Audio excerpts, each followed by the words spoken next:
If you're a facilities manager at a university, you know students rely on the cafeteria for breakfast, lunch, dinner, and the occasional late-night snack. So when a dishwasher breaks down and dirty plates pile up, the mess hall can turn messy in the blink of an eye. Enter Grainger. With over 1 million industrial-grade products and fast delivery, the product you need now is never far away. So you can turn that dishwasher back into a lean, clean washing machine. Call, click Grainger.com, or just stop by. Grainger, for the ones who get it done. The best late-night conservative talk show in America, Sackheads Radio. And listen, there are no people better on the air to give you the best in conservative talk than Sackhead Sean and Sackhead Clint. And we're working on the immigration papers for a certain other guy who happens to work here, too. For those who are tuning in around the world to the best in late-night conservative talk, Sackheads Radio. Sack News. Sack News. Radio. Sack News. Sack News. Radio.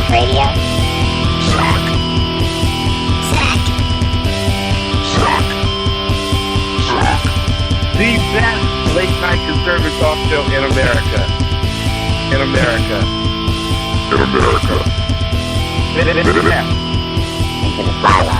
And in this web was a large, I'm pretty sure it was the biggest spider I've ever seen. And welcome to another edition of the Sackheads Radio Show. I'm your host, Sackhead Clint. Seated to my left is Sackhead Sean. Hey. Sean. Sacco? Hey, buddy. Why are you in Sean's seat? Well, because... Did you forget to let Sean out of the cage? Look, this is what happened, okay? You're not even going to believe it. So, Wait, hang on a second. You were supposed to let Sean out of the cage with enough time for him to grab his emergency supplies while he was on the path to find the hidden vehicle that you programmed into the GPS so that he could get to the studio here on time. what happened was... Uh-huh. I have a video camera set up just to make sure I can watch him in case he struggles. Okay. And he got in a fight with the toilet, and then I called him. I said, "Hey, buddy, are you okay?" And he goes, "Yeah, I just tripped and fell." And I was like, "Dude, how do you lose to a toilet?" He had a black eye. He was bleeding from the neck. I don't know how he was bleeding from the neck. I saw the toilet. It was disassembled. Now, how did it get there? Like out in the middle of nowhere. Did you I- just put a random toilet out there? Because the story's not making any sense to me. Okay. Like, I'm not buying it, Sacco. Okay, first of all, I'm wondering, since we haven't heard from Sean at I all. have a video. I will show it to you. Post it.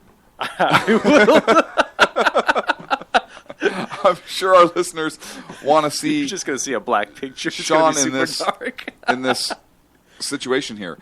No, did you forget to let him out? I did. So for our listeners, Sacco's been out of the cage now for 2 weeks, and Sean has kind of been in the penalty box a little bit. I haven't heard now. One thing: as soon as you went into the cage, there was immediately a Free Sacco campaign launched on your behalf. I have not seen that with Sean. There is no Free Sean movement at all anywhere on social media like there was with right. Free I Sacco. didn't even notice that until now. I mean, you can hashtag Free Sacco and You'll find me. You'll find you. But nothing on Sean. Is this a statement of our listeners, or is this a statement from Ken? I think this is Since he launched the Free Sacco campaign. It's a statement from Ken. It's a revolution first because, Hang on a second. You're not supposed to hatch our evil plans where this is a coup to take over the entire network while eliminating Sean. Well, thanks for putting it out there. No, I said it's not that. I said it's not that. That's not what this is. Hopefully, Sean can get to a payphone. Right? You left him the map at least where the payphone is. I gave him 2 quarters so in that case he messed could up the first time. so that he could call in. Right. For our younger viewers out there, they used to have these things called payphones. That's right. And Sacco, I think he doesn't know what No, they I know are, what so it he's is. just kind of looking at me No, kind I of said weird. that's right, meaning that there's people out there that don't know what a payphone is. Right. Do you remember that movie Payphone? They did a whole movie inside of a payphone. Phone booth? Phone booth. Close enough. It's not called payphone. Yeah, whatever. It's called phone booth. Sorry. But they don't have phone booths anymore either. They don't. I think, actually, I read an article about putting free Wi-Fi inside of those booths in New York. So it'd be a Wi-Fi booth? Yeah. Kind of dumb. Maybe. Who's Maybe going to not. pay for that? I don't know. But City. you have to pay to hook up to it, I would imagine. But you said free No, Wi-Fi. It would be through the city. They would just provide it. Right, so raise taxes to pay for it, right? Sure. Whatever. No big deal. Sean just sent a text message, so he found the phone that you left for him. Did he? He did. Oh, I can't put that on the air. He's not happy with you right now. I don't know if he's going to find the phone booth because it's kind of out of the way. I should text him and say, hey. Well, now you know he can get texts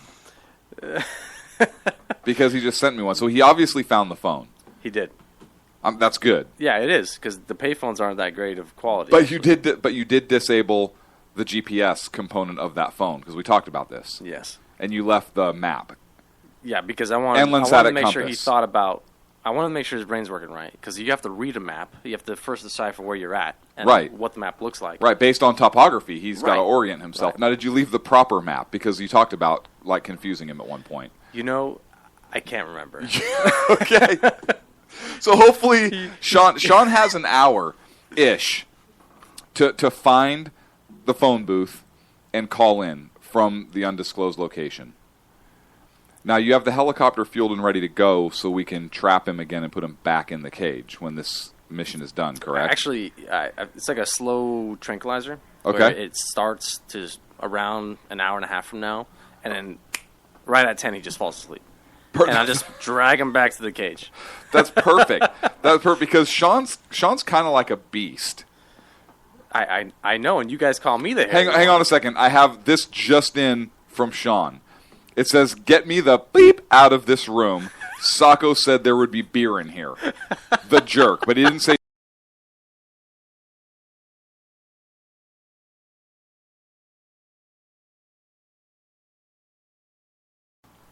I couldn't tell you either. So What he's room is reading he the talking map about? incorrectly, and he's going the wrong way. It's probably what's Okay, going on. I'm going to text him back and say you're in the wrong room, which is why there's no beer.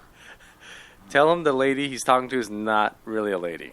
Just That won't bother him.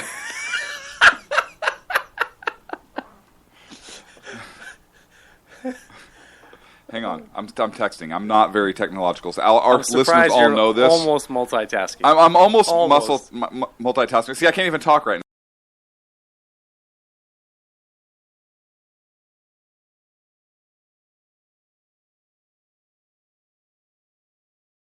Even know where the other one is? Well, if he's reading the map wrong, I'm pretty sure he's not going to make it out. Go to the other one. Your map is wrong. You might have left him the wrong map. It's a possibility. Either way, he's going to pass out somewhere. Okay. Just don't tell him about the train. If you're a facilities manager at a university, you know students rely on the cafeteria for breakfast, lunch, dinner, and the occasional late night snack. So when a dishwasher breaks down and dirty plates pile up, the mess hall can turn messy in the blink of an eye. Enter Grainger. With over 1 million industrial-grade products and fast delivery, the product you need now is never far away. So you can turn that dishwasher back into a lean, clean washing machine. Call, click Grainger.com, or just stop by. Grainger, for the ones who get it done. This is a message from sponsor Intuit TurboTax. Now taxes is 100% free when you file in the TurboTax app if you're a first-time filer or didn't file with TurboTax last year. That's right. Just do your own taxes in the TurboTax app by February 18th. Had a few jobs last year? It's free. Have a lot of forms? Yep, still free. Have a bunch of new invisible crypto coins? Heads up, it's still free. Convinced you saw Bigfoot even if your friends don't believe you? That has absolutely nothing to do with taxes, but you better believe it's still absolutely free. Just download and do your own taxes in the TurboTax app by February 18th. All tax forms, all 100% free. Now this is taxes. See if you qualify in the TurboTax app. Excludes TurboTax Live, must start and file in-app by February 18th. And And I wonder if he's noticed that the battery power on that phone is only at 10% because we deliberately discharged the battery just to make it a little more challenging for him. Right. Right? He needs to work out a little bit, and he needs to figure, you know. He needs never to know- work out a little bit. You know, he's got to panic a little bit and sweat a little bit. That's the only way I know how to make a sweat. Now, I do want to compliment you on something. Oh. First of all, thank you for getting the show up and running. You did. And it's amazing how smoothly it ran this week with Sean in the Cage. That's a side note. But sitting to my left, I finally get the opportunity to look at an Oakland Athletics hat as opposed to a Boston Red Sox hat. And I'm better looking, too. This is... You are. You are.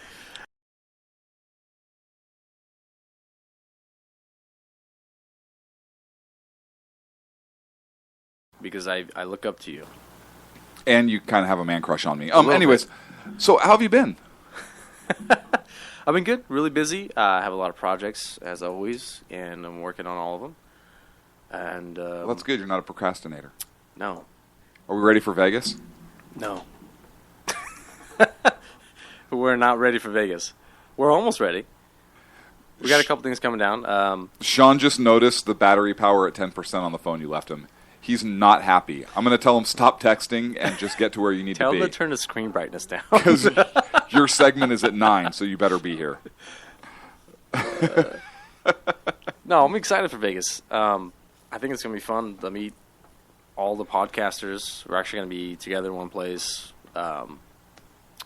We'll be able to put a face to the name. Not that we can't see their face over social media, but it's different when you see someone in real life. You have that personal experience. So it'll be great to make that bond with the podcasters that are in our group, and it's going to be a fun trip. We're going to meet a lot of cool people. There's some special guests that are going to be with us. It's just going to be a fun time. It's Vegas. You don't know what's going to happen. Hang on a second. You're going to be working. So just get that little smile off your face right now. I'm only going to work for a little bit. You may lose me. You may need a... We may need a cage. GPS. We may need to bring the cage. You might need to We bring may a need cage. to put a cowbell around your neck. Right, exactly. I'll tell you what, the last time I went down to Vegas... Actually, I can't say the story on there. Never mind. Don't say that story. Is this the one with the glow sticks and the bubble machine? Yes. And the licorice one, thong? Yeah. Yeah. Okay. Okay. And the Hillary Clinton look-alike. Yeah, Never mind. We don't need to go there. We're We don't not need to go going there. to. No. You were about to go there, though. We'll see what happened was.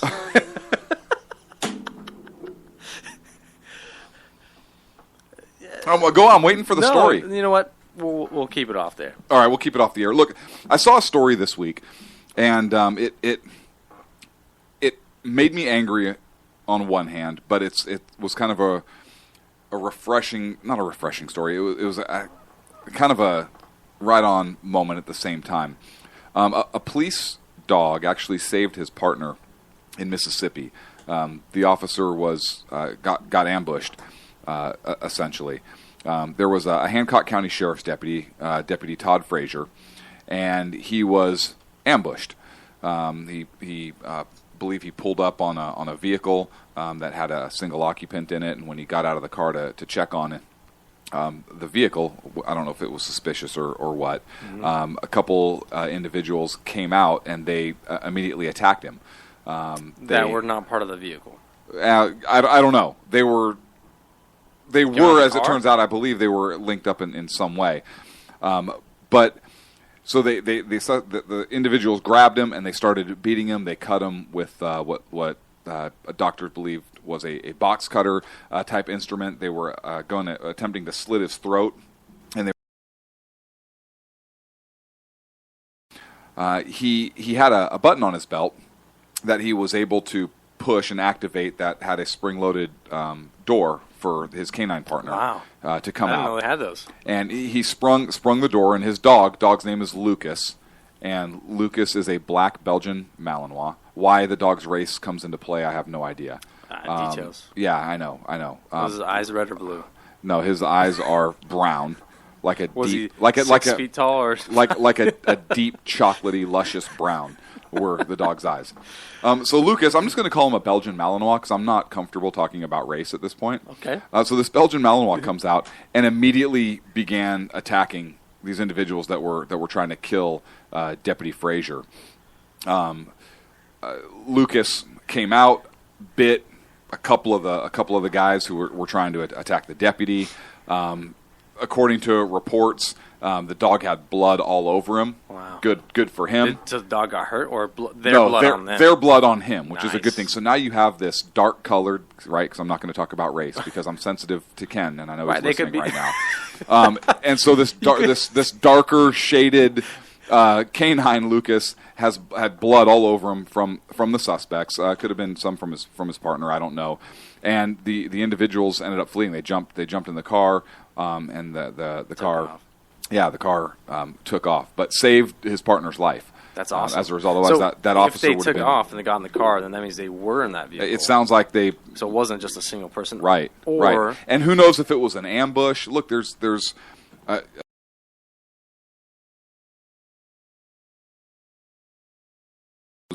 particularly on the left that are fueling a lot of this hatred and whatnot. And we acknowledge on this show that.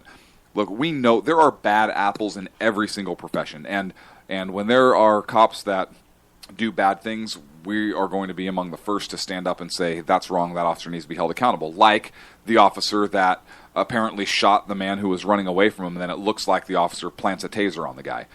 That officer appears to be, anyways, with the video that's been out there and whatnot, appears to be completely wrong. And if that video is as bad as it seems to be, again, we're not privy to the investigation, but if it is as bad as it seems to be, that officer absolutely needs to be held accountable. There are bad cops out there. I'm all down for accountability. Right. However, the vast majority of law enforcement officers do a tremendous job. They risk their lives for the people of this country. They serve with distinction, the overwhelming majority of them, and we give them a lot of respect. So I don't know if this was an ambush-style situation, which, look, we've had in this country several ambush-related I've never heard of ambush deaths for CHP or police departments, you name it.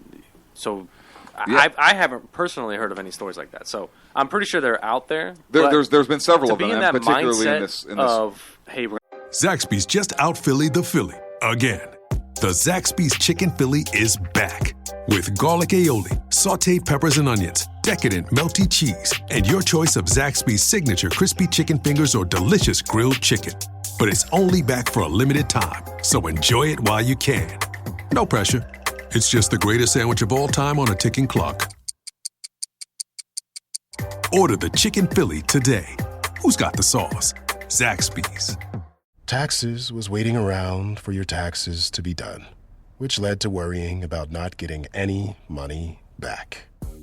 Now Taxes is matching with a TurboTax expert who can do your taxes in a day to get you up to $4,000 fast with a refund advance loan. Now this is Taxes. Intuit TurboTax. Get an expert now on TurboTax.com. Expert filing only available with TurboTax Live Full Service. Refund advance has $0 loan fees and 0% APR. Refund advance loans may be issued by First Century Bank, N.A. or WebBank. Terms apply. Subject to approval. Ambush these people, you've got to be really upset. Now, the question comes to mind is, okay, if whatever department it was, police department, I'm assuming, was the sheriff's department, Hancock County. If they're pulling him over, they're doing it within the city, I'm assuming. Within the county, unincorporated area. And there's got to be people around.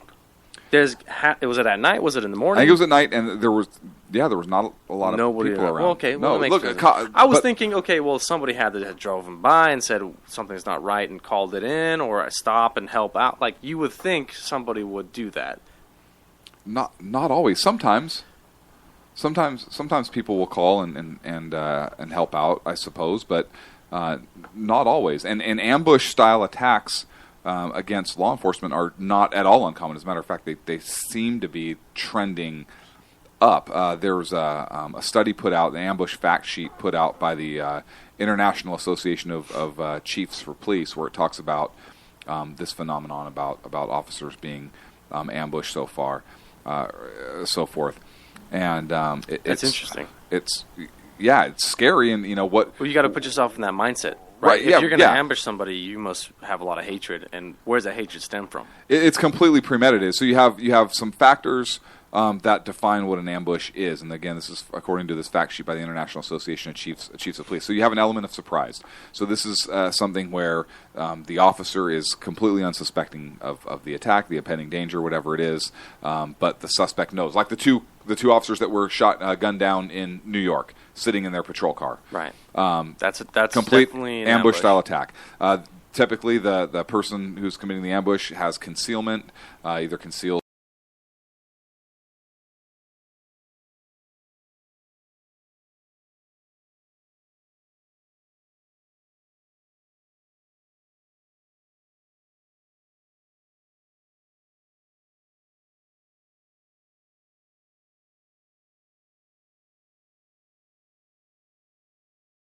fact sheet that was put out from 1990 to 2012 of the ambushes, 32% were entrapment. So that is, there was a call for service, and the call turned out to be bogus, and when officers rolled up, they came under fire, or the suspect came out and produced a weapon or whatever we it is. We don't see that in the media too often. That's sad, because we're reporting only the bad stuff instead of everything. Right. Well, this is bad stuff, but when the officers do wrongdoing, right, is what right. we're talking about. 68% of those ambushes were spontaneous. So that could be, hey, the officers in the moment. In the moment, were contacting somebody or made a stop on a vehicle, and some point during that traffic stop, the ambush comes about. Like the Texas. I don't know if he was a trooper or I think he was the sheriff or constable, talking to the three Hispanic males in the car, and there were some drugs in the trunk, and they ambushed him. There's a sudden attack based on those circumstances where they actually ended up killing him in a field off dash cam. So this, and I don't know which this was. I don't know if they were if these two individuals were hiding in the bushes while the third person sat in the car suspicious, waiting for an officer to check them, or if they were doing something else in the woods and it was a spontaneous type event. But the fact that this officer had the presence of mind this deputy had the presence of mind to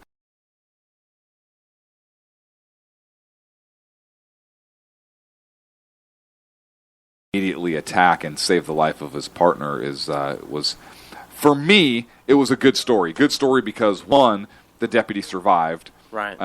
Two, the bad guys got bit by a canine, and the dog partner saved his partner's life. The suspect vehicle is a blue Lincoln Town car with a darker vinyl top that was sitting at a rest stop. Is where it was. Oh, okay. Yeah, so it was at a rest stop. Anybody with information on the case, any of our listeners, if you have it, you are urged to contact the Hancock County Sheriff's Department. Their phone number is area code 228-255-9191. Now, do sheriffs have dash cams as well? Some of them. I don't know if this particular patrol car was equipped with a dash cam or not. Not all vehicles, not all law enforcement vehicles have dash cam. They have the capability, but they don't all have it. They're expensive technology. Not a lot of them do, but not all of them do. Just like not all canine patrol vehicles. Doing some research for this article, because I knew I wanted to talk about it real briefly tonight. Not all canine vehicles have those push button release switches. As a matter of fact, the Hancock County Sheriff's Department, I don't believe all of their canine cars are equipped with it. So you would think at this point, and we even touched on it last week, where Obama wanted to remove bigger guns from the police. And they wanted to stop. He wanted to stop the program right. where law enforcement agencies could get surplus military equipment. Right.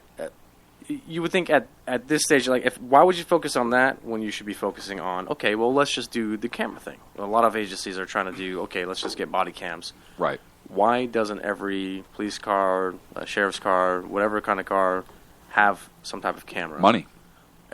Why doesn't the federal government fund it, especially when they have all this media attention about right? But then we get into the discussion of, well, who's going to pay for that? Where's that money going to come from? That money has to come from somewhere, and is it the federal government's job to equip local law enforcement agencies? I say no, and here's why. Once those federal funds, and look, there are federal grants available to law enforcement agencies for a variety of purposes. I remember when the Homeland Security grant was big. So there are federal dollars already associated with law enforcement agencies. But once you have the federal government giving funds to something, they then have the ability to take those funds away.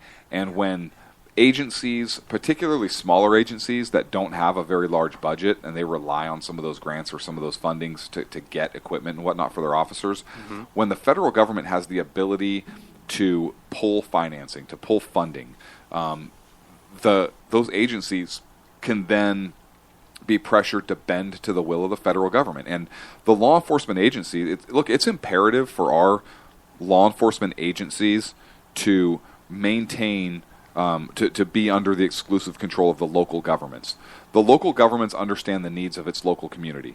better than the federal government. It's almost like Right. the education argument, right? If you live there, you're going to know more about it. You're going to know more about it. You're going This to street corner understand. needs this much attention. Right. That street corner, Right, yeah. you understand the little nuances of the population, the Right. dynamics of the various competing interests in the region. I mean, there's a lot of things that go into it. You really need to know your local population. And this is why I am so opposed to a federal police force. I'm so opposed to like Homeland Security. Joe Montana here.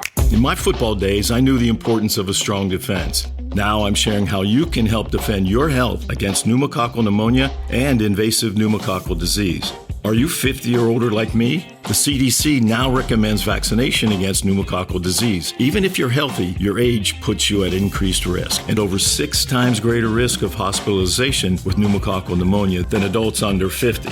Schedule your appointment today at vaxassist.com. Sponsored by Pfizer. It's out here with their Viper teams and TSA officials going out and actually riding trains and getting more involved out there. I'm very, very much opposed to a federal law enforcement agency for a variety of functions.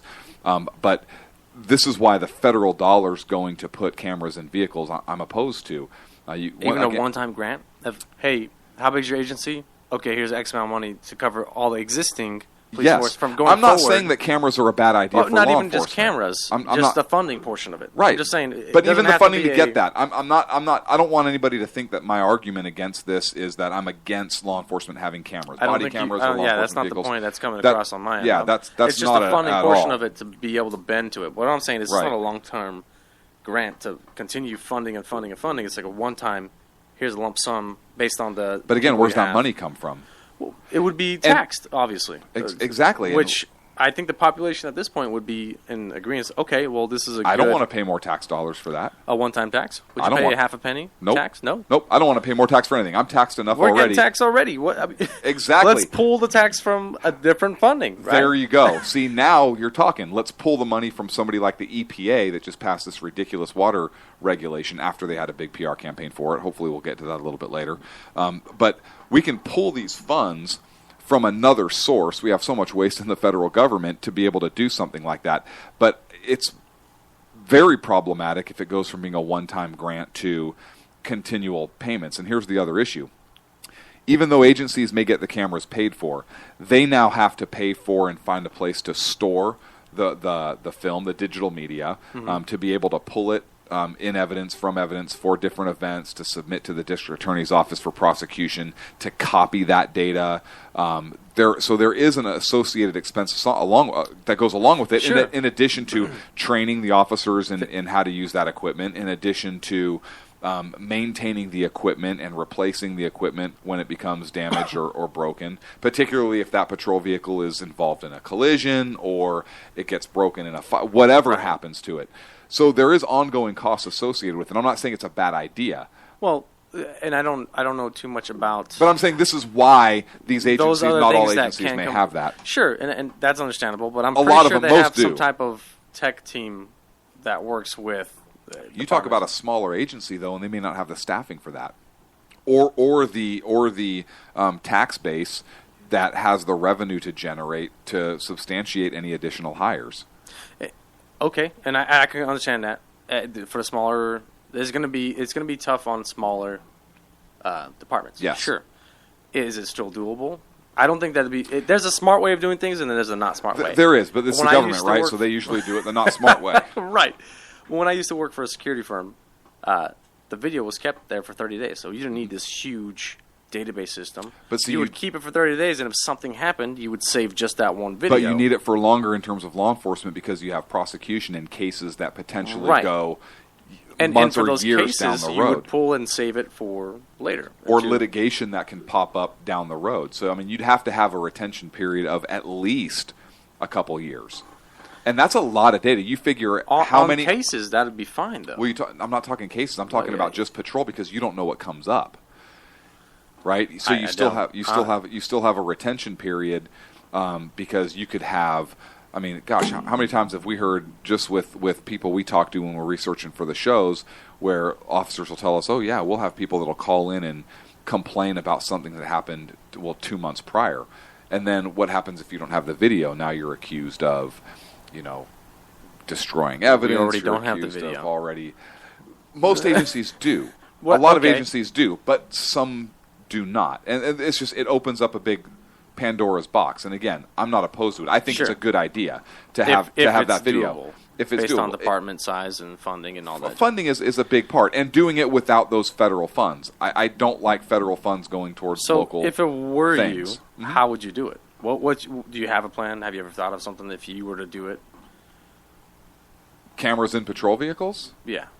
Yeah, I think that there. I mean, do you know of a way how you would fund it, or how the city would be able to pay for it? You know, there are cities that have private, not donations, but private grants that are given to them that they're able to accept to purchase equipment. State grants for local governments, I would maybe be okay with because it's still kind of at the state level, which understands the needs of a lot of its communities, I think. Depends on how big the state is. Depends on how big the state is. California, not so much. Well, right. California, perhaps not so much, but there's most agencies in California, I believe, have some sort of video on a lot of their vehicles. Not all, but a fair amount do. And let's face it, look, video technology is not ridiculously expensive right now. Absolutely not. But where else could when you're talking about a smaller agency, when they have other training needs, training situation, and equipment needs, can they cut money to make that happen? But then where do you cut that? Do you cut that in salaries? In which case, that now diminishes the caliber of person you're able to hire. And I would argue that you want a very high caliber person in a position of trust, like a police officer. Me personally, if California were to say, "Hey guys, we want to raise a tax, a 2-penny tax for 1 year only for this purpose, and once we're done, that's it. It goes away." Yeah, but It doesn't go away. Wait, let's vote on it. When is the last time? When is the last time a tax in the state of California has gone away? In a fantasy of mine. Okay. Okay. It doesn't involve chocolate or Sean at all. So. Yes, it does. You drew pictures for me that one time. Well, my camera broke, so I had to show you what I meant. But yeah, I think there are alternate funding sources other than the federal government that could be identified for some of those smaller agencies. But great discussion. I want to continue it on a little bit further if we can. When we come back next half hour, we had an announcement for president coming up, and Rand Paul made some statements about foreign policy, and I'd like to talk a little bit about the Republican field and some of the differences in the candidates when we come back on the Sackheads Radio Show, SHR Media Network. In a world controlled by corrupt politicians, you got a business. That you didn't build that. A team of ordinary men emerge from the ashes to give voice to the voiceless and hope to the hopeless. Sackhead Sean. Dude, I'm not saying calf for the stupid pro. Sackhead Clint. All good friends of ours usually show up drunk. Also starring Sacco as the producer. I'm a little bit drunk, 'cause I'm drinking. They are the Sackheads Radio Show.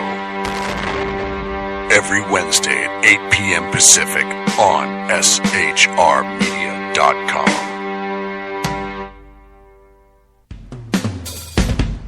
This is Tammy Jackson, inviting you to join me on The Tammy Jackson Show every Tuesday night at 7 p.m. Pacific on the 405radio.com. Put down that remote and tune into the show that covers politics, guns and the Second Amendment, religious liberties, sanctity of life, the military, and more. I host newsworthy guests and work hard to be a conservative radio show that's not like all the others. So save Tuesday nights at 7 p.m. Pacific for me, Tammy Jackson, on the 405media.com. Who listens to the Andrea Kaye Show? Let's find out as we eavesdrop on listener Roger Johnson in Encinitas. You know, if our policy is going to be bring any child who comes across the border to coordination, we have to take them in. Okay, so apparently Roger fell asleep in the middle of my brilliant political tirade, and now he plans to sue me because I put him on the air, sleeping. Obviously, he's a liberal. Snoring, not an option while listening to the Andrea Kaye Show, Tuesday mornings at 11 on Financial News and Talk. You know I'm right. Y'all know I'm right. Hello, I'm Matt, a student at Hillsdale College. Here is Hillsdale President Larry Arnn on the continuing relevance of the Constitution. Many argue today that the Constitution is outdated because it addresses problems peculiar to the 18th century. Some parts of the Constitution do read rather quaintly. Consider the injunction against titles of nobility in Article 1, Section 9 of the Constitution. But is that so outdated? The purpose of the injunction is to prevent the government granting special privileges to some for partisan reasons. This strikes at the heart of the rule of law. The crony capitalism so common today is a place where the government bestows favors and tax dollars on some businesses to give them a leg up over others. This is exactly the kind of thing the Constitution was meant to prohibit. The Constitution is not so outdated after all. This Constitution Minute was brought to you by Hillsdale College. To join the national conversation on the Constitution, go to constitutionminute.com. Then Sean said, I can't find the beer or the keys to this thing anywhere. You guys better get me on the air. And I was like, you have like 2% power left probably. Hey, Saku, just let me know when we go back live. Yeah, okay. I'll let you know. It's pretty soon, actually. All right, good. Anyways, I think he urinated himself because he didn't sound like he was well together. Not urinate himself? He actually did defecated himself? Yeah, yes. Oh, that poor guy. Yes. I don't hear the Hillsdale call. We're actually live, just so you know. Hey, thanks for the heads up. Hey, welcome back, Sackhead's radio show. See, what had happened was... Segment 2, I'm Sackhead Clint, your host. Seated to my left, instead of Sackhead Sean, is Sackhead Sacco. Complete with the Oakland Athletics hat. You are shocking for completely different reasons. Wow. I wish everyone saw that look you just gave me. So I like how you licked your lips and winked at me. Rick Santorum announced today his second campaign for President of the United States. Santorum right now is the Real Clear Politics poll came out, and he's polling 10th right now, behind, I believe, Ben Carson and Mike Huckabee. What do you think about him? I like him. He's a social conservative. He finished number 2 to Mitt Romney, so he was runner up for the Republican nomination in 2012. He won the Iowa caucus, and I think he won like 11 states his last bid. So he was a strong candidate then. The problem I think he faces this time around is there are several other social conservatives that are polling well, and I think can resonate with folks as well. His focus, I think, is going to be on the economy, kind of his focus on, quote, working families. He came out when he announced with coal and an American flag, talking about how he's running for president and he wants to get rid of the corrupt federal tax, quote, corrupt federal tax code, and so also holding, like I said, the American flag. What? You talking about just the whole federal tax codes in general? Yeah, just nothing specific. He doesn't like the federal tax code, and I agree with him. Scrap the whole thing. It's ridiculous. Are you in favor for flat tax? Yeah, absolutely. I think it's fair. I think a flat tax is completely fair. And there are critics that say, well, they can people that are rich can afford to pay more. Well, yeah, they do. Let's say, for the sake of argument and easy math, because I'm not a math guy, right? Easy math. Let's say 10%. The flat tax is 10%. Sure. I fill out one piece of paper at tax time. What did I make? I made this much money. 10% of that is this. Here's a check. Yeah.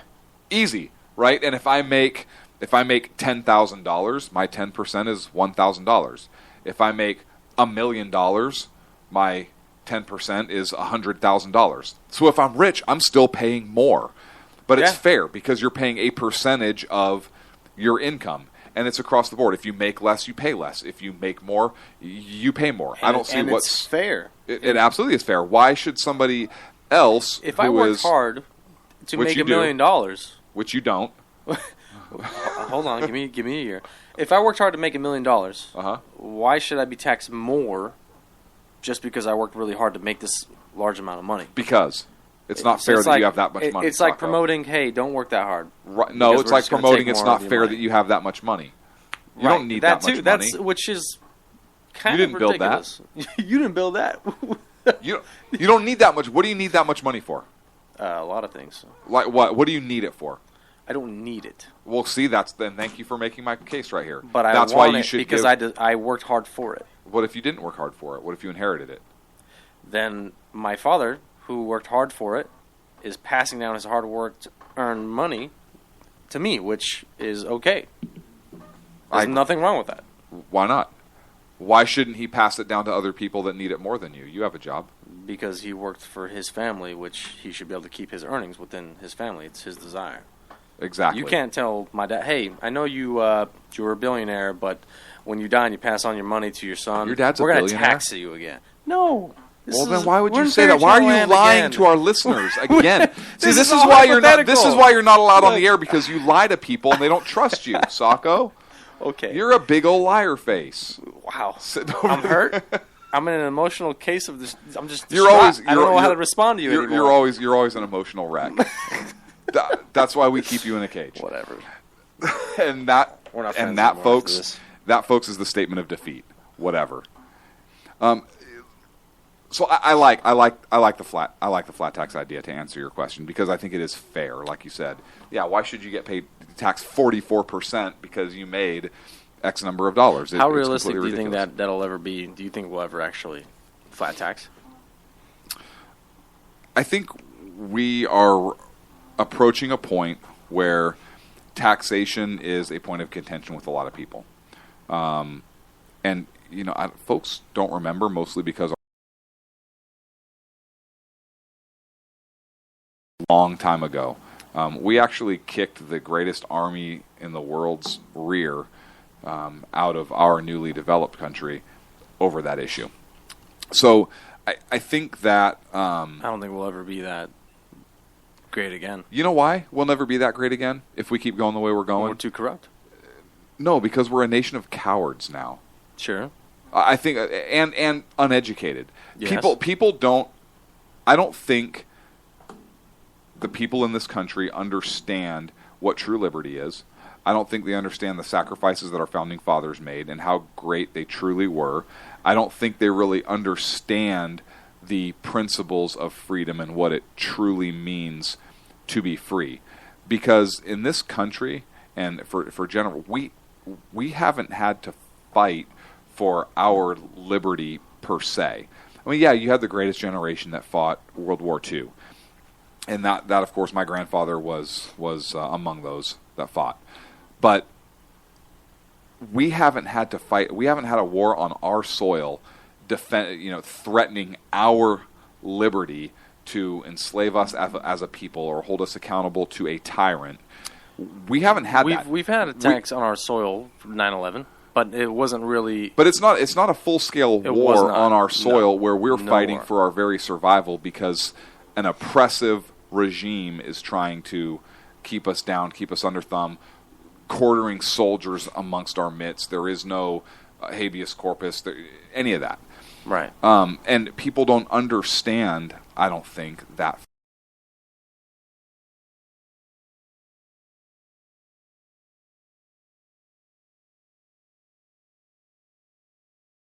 Socialist society where everybody works and it's all everybody, it's the people's things, and we all get an equal share, and to each what they. I mean, it sounds good to them in theory without really truly understanding what it is or the histories of. If we were all robots, that would work. I don't even know what to say to that right now. I'm just saying. I'm not going to go into it. Never mind. Anyways. Why do you get me off topic like this? just saying. If we were robots, that would work. Why not? We wouldn't need anything if we were robots, Sacco, and that's the ridiculouswant of your statement right now. You're taking it too literal. Never mind. Just carry on. I like seeing you talk. Go ahead. I'll carry on, buddy. Want another cookie? That was a delicious cookie that you brought in for me. I didn't bring that in for you. It was hiding underneath my keyboard, and I was like, "Oh, hey, look, there's a cookie here." I don't care. It tasted really delicious. I'm going to check you for worms in a second. How are you going to... Never mind. I don't want to know how you're going to check me for worms. And our listeners don't want to know how you're going to check me for worms. So Rick Santorum...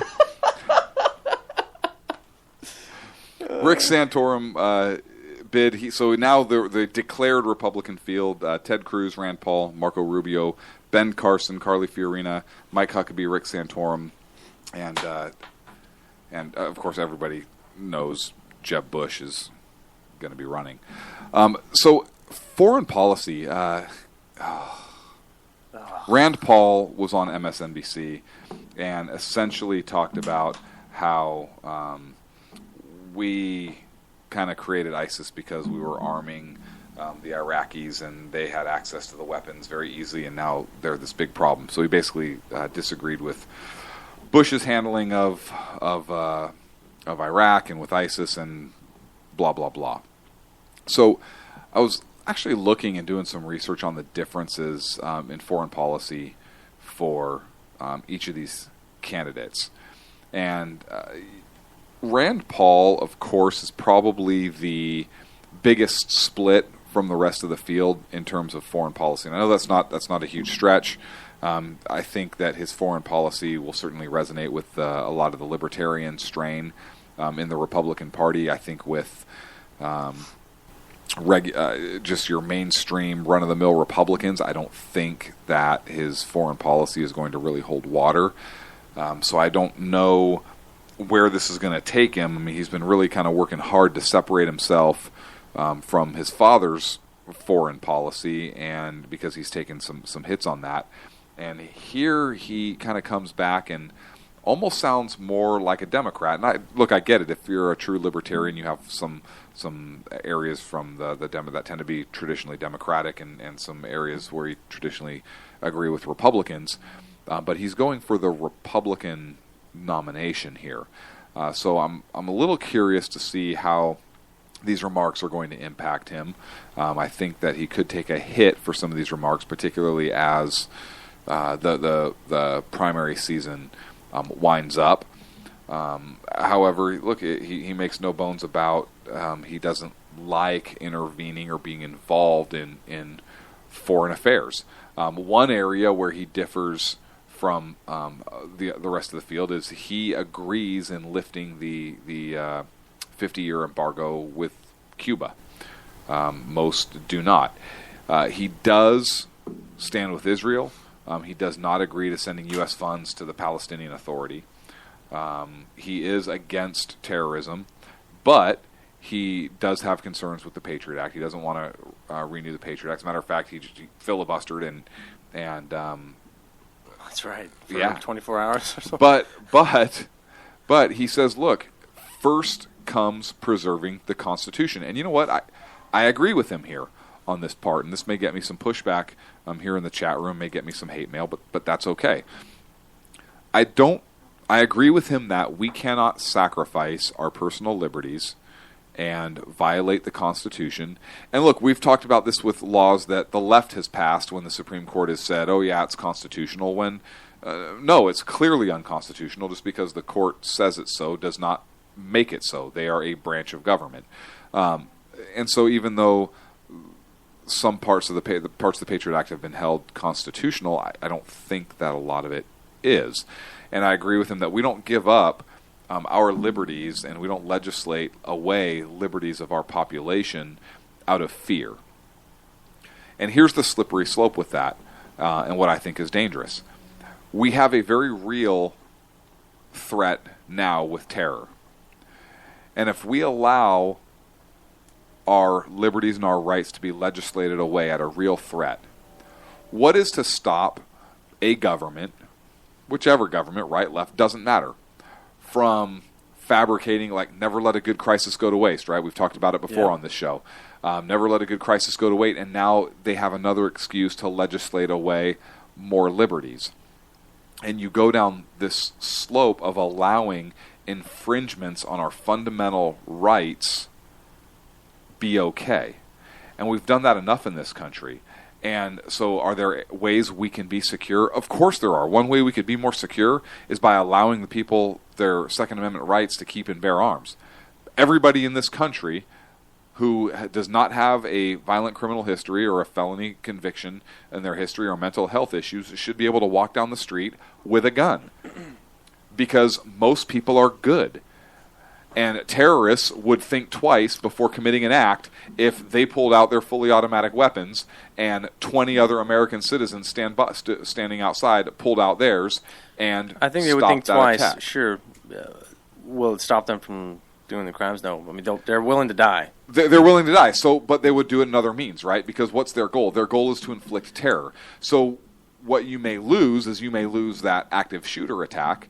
What they may start doing is they may start doing suicide bombing attacks. More explosions. Or something of that nature, right? They may change their tactics, but that leads to other things in other ways. I'm not opposed to having guns. I'm all for having guns, for just what you just said. I'm just saying it's not going to stop terrorists. It'll make them think twice. It'll absolutely make them think twice. There'll be other means to attack it. There's always other means. There is. Right? It's like take guns away, there's axes, pencils, Yeah, there's always another means. It's like okay. It's like in martial arts, right? Here's this move. Okay, great. Well, here's the counter to that move. Oh, well, here's the counter to the counter. Sure. Here's the counter. I mean, it goes on. Tactics are constantly evolving. Tactics constantly evolve. So yeah, you still have to be able to evolve. But just like the firearms idea isn't a fix-all, neither is the Patriot Act. Mm-hmm. And giving up our constitutional liberties certainly is not a fix-all, because now you're in. What if they say, hey, you know what? Yeah, we're suspending the Second Amendment because now terrorists can't get guns. Well, don't they use fully automatic weapons and weapons that are already illegal? And don't criminals use weapons that are already illegal? So I agree with him on this, and I know that's not a popular view among those on our side of the aisle, but I agree with him. Fundamental rights as free people supersede the need to legislate away those rights for the purposes of safety. Because I think once you do that, the terrorists essentially gain a small victory. They hate our way of life and what we stand for. And part of that is freedom and the liberties that we enjoy. So if we voluntarily give those up, are they not winning a small part of that? Well, they are. I think they are. Absolutely. And I think the way to stand up against that is not to do that. So that's kind of a big deal. One area I do disagree with him is he did not want to quarantine returning Ebola doctors unless they were symptomatic. I disagree with Rand Paul on that. One thing I do agree with him on is he wants to end all foreign aid. He understands that it's not realistic right now. He wants to end foreign aid. Look, unless it's to Israel or to some of our allies, I think giving money to I'm assuming we're giving money two allies. to Iran and no. Hey, you're the enemy. Here's some money. Yeah, I do like he wants to leave the UN and maintain U.S. sovereignty. Does he really? Yeah, absolutely. He was talking about it in November of 2010. I love it. Look, we talk on this show all the time. We talked about it time. for like a year straight. Kick the UN out of New York. I think that was the first pull topic out of the every UN. show. Stop funding it. Yeah. I think foreign aid is important if done right. Okay. I would say. Well, he's talking about ending U.S. aid to countries that burn our flag. Absolutely. Right. Absolutely. His view also is that U.S. aid and aid.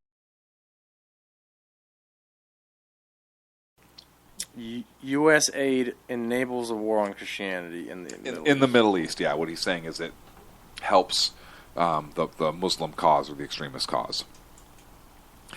He does talk about prioritizing embassy security to avoid another Benghazi attack. I absolutely agree with him there. He talks about engaging both friend and foe in dialogue. That sounds a little Obama-esque. I think that could hurt him, right? Because Obama says, hey, I'll sit down with terrorists with, basically no preconceived notions, no strings attached. I think friend or foe, meaning maybe countries we don't get along with as well. Considering that, I think he was talking about enemies too. But you could try that. But at a certain point, you can't really do that. Would you consider Russia an ally or not? I would not consider them an ally. No. Consider them a foe. I would consider Russia a foe right now. Would you sit down and talk with Russia? With Putin? Yeah.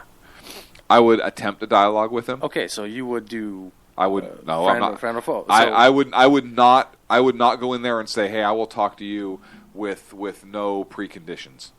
No, what I would go in there and say is, hey,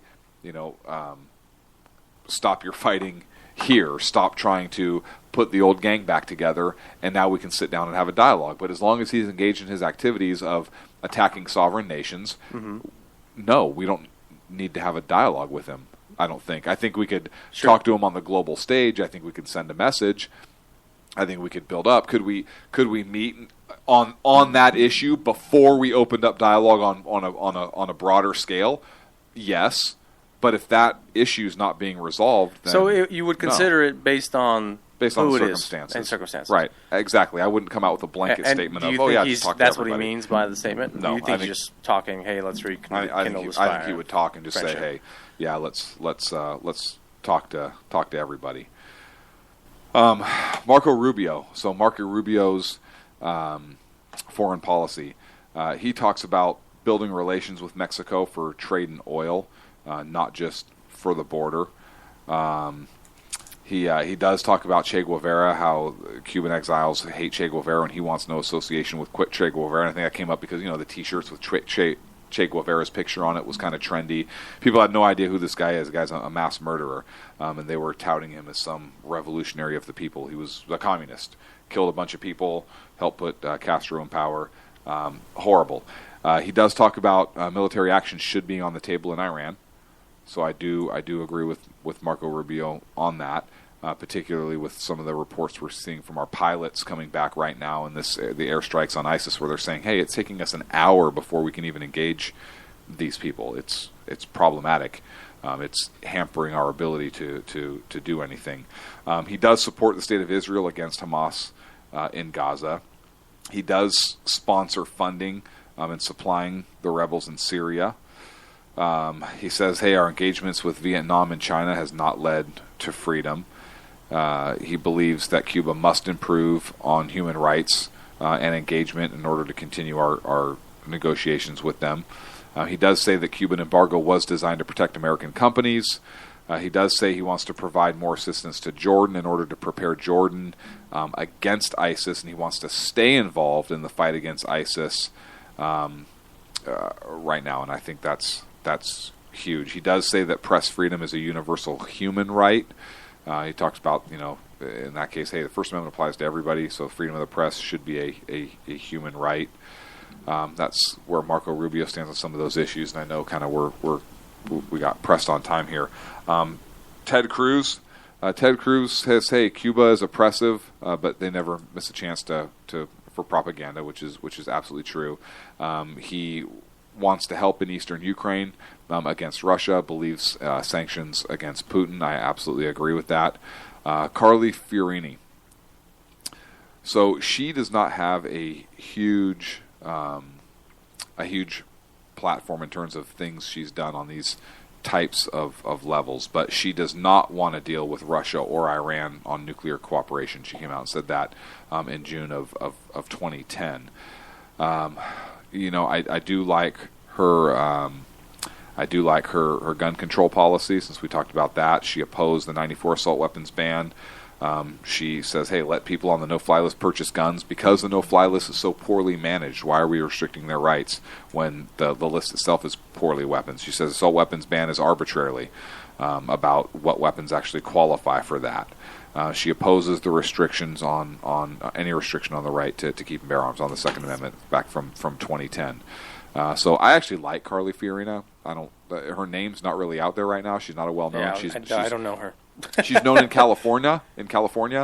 She's not well known on the national level, and I think she needs to get her name out there, particularly if she wants to be involved in the debates. But I think she could be a strong candidate. And for those that don't know who she is, I would encourage you to check her out, look into her a little bit more. Jeb Bush. So you're like, okay, here's where we stop. Well, and we wait for the next segment because we have a whole 20 minutes on him. Well, yes and no. He does say that words matter. Presidents should mean basically say what they mean what they say, and I absolutely agree with that. He said that in December of last year. He wanted to. Everybody should be like that. They should. If you say something, you should mean it. Yes. He wants to strengthen the Cuban embargo instead of lifting it. He wants to build schools in Mexico on a high school project, or he built a school in Mexico on a high school project. Okay, that's great, but well, look, okay, why not do something here in our own country? Right, that's my biggest thing. Is right? Okay, look, if you're going to be president, focus on us 90% of the time. Yes, the outside is also important, but we need to fix our huge issues before we start helping other people out with their huge issues. Right. Yeah. He's He doesn't really. I'm not a Jeb Bush. I'm not a Jeb Bush guy at all. Ben Carson. Ben Carson says the U.S. is exceptional with different values than the rest of the world. I love that statement. I love it. I also love it when he followed up. I also love it when he talked about in 2012 that Rome's decline began with immoral lifestyle, and we're kind of starting to see that here in America. And we've talked about it on this show before, where we have compared America to the Roman Empire and how Rome fell and how America is absolutely going that same way. It's cyclical. I think that's brilliant insight. He says U.S. poverty pales in comparison to the billions in India and Africa. He's absolutely right. He says freedom is why people come from Cuba to the U.S. and not the other way around. He's absolutely right. Where I disagree with Ben Carson is on some of his gun control issues. He says that law-abiding citizens absolutely should have the right to guns. That's great. But he also talks about semi-automatic weapons being okay in the countryside but not in cities. And here's where I deviate from him a lot on this issue. Why are people in the country okay to have semi-automatic weapons and people in cities not? Why do people in the countryside have... If a criminal from the countryside comes over to the city and decides to unload... Anything. Why in the city do I have to defend myself with a different weapon than somebody in the countryside? If I deem for my personal protection that a semi-automatic weapon is the most efficient way to protect my family and myself, why is that option not on the table to me? When somebody in the countryside it is. Does my Second Amendment rights change because I live in a city? Does where I live dictate the extent to which I can exercise my constitutional right? And the answer is absolutely no, because all people have the same rights regardless of where you live. So I take umbrage with Dr. Carson's statement on gun control, and it's that statement that I would if I ever had the opportunity to talk to him, I would press him on that and ask him that very question. If we're weighing good and evil, I would take that of the lesser evil, meaning. But there's a lot more benefits to him versus gun control. I may not agree with you on that. Yeah, but for me, it's more fundamental than that. For me, it's more fundamental. For me, if he's willing, even if we're talking about a 2A issue, if he's willing to say these people can exercise 2A this way, but this other group of people cannot, now you're talking about... I don't agree with that. Well, that's fun, because what if now, if he has that stance on gun control, what would prohibit him from having that stance on any issue? What would prohibit him from saying, well, if you live in the countryside, you can feel free to have free speech and speak your mind about X issue because you're not going to cause a riot, but you can't talk about that issue in the city because... Every situation is different. Yes, anybody can do that. Anybody can... If you're thinking that way, yes. Sure, but that goes for every single candidate. It does, but that's my point. If he has that point of view where you can apply a natural right differently among different segments of the population, then it's not a far leap to say he could extend that to any issue. I'm really upset at you. What are you upset at me about? I don't want to talk to you anymore. I'm going back to my cage. You're not going back to your cage. You can't go on your page. Your cage. Page. Mike yes, Huckabee. Real quick, I know we're up against a break, but I don't want to forget about Mike Huckabee. I want to give him fair time also. He does talk about that globalists and corporations are making the U.S. more like China than traditional America. He has said that Islamic terrorism is the country's most pressing issue from January of 2015. He wants to get as many views as possible regarding foreign policy, which I think that's smart. You want to get a bunch of different opposing views. he says that we answer to our Constitution, not to international law. I absolutely agree with him on that. We do have Sean on the line, so apparently he made it to the cell phone. Unfortunately, we're not going to let Sean speak because we are up against a break. When we come back, we're going to have Sackhead Sean. We're going to give him an opportunity to get some water, to rehydrate himself a little bit from his long trek out of the cage. Hopefully, hopefully you're not allowed to talk yet, Sean.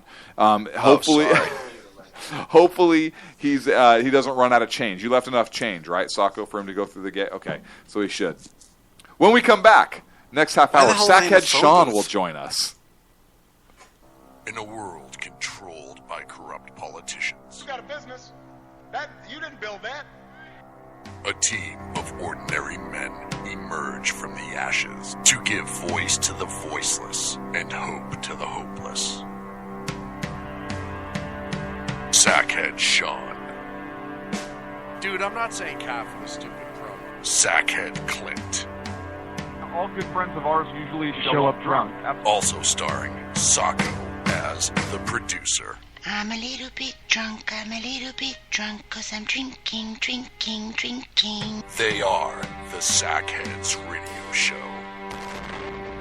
Every Wednesday at 8 p.m. Pacific on shrmedia.com.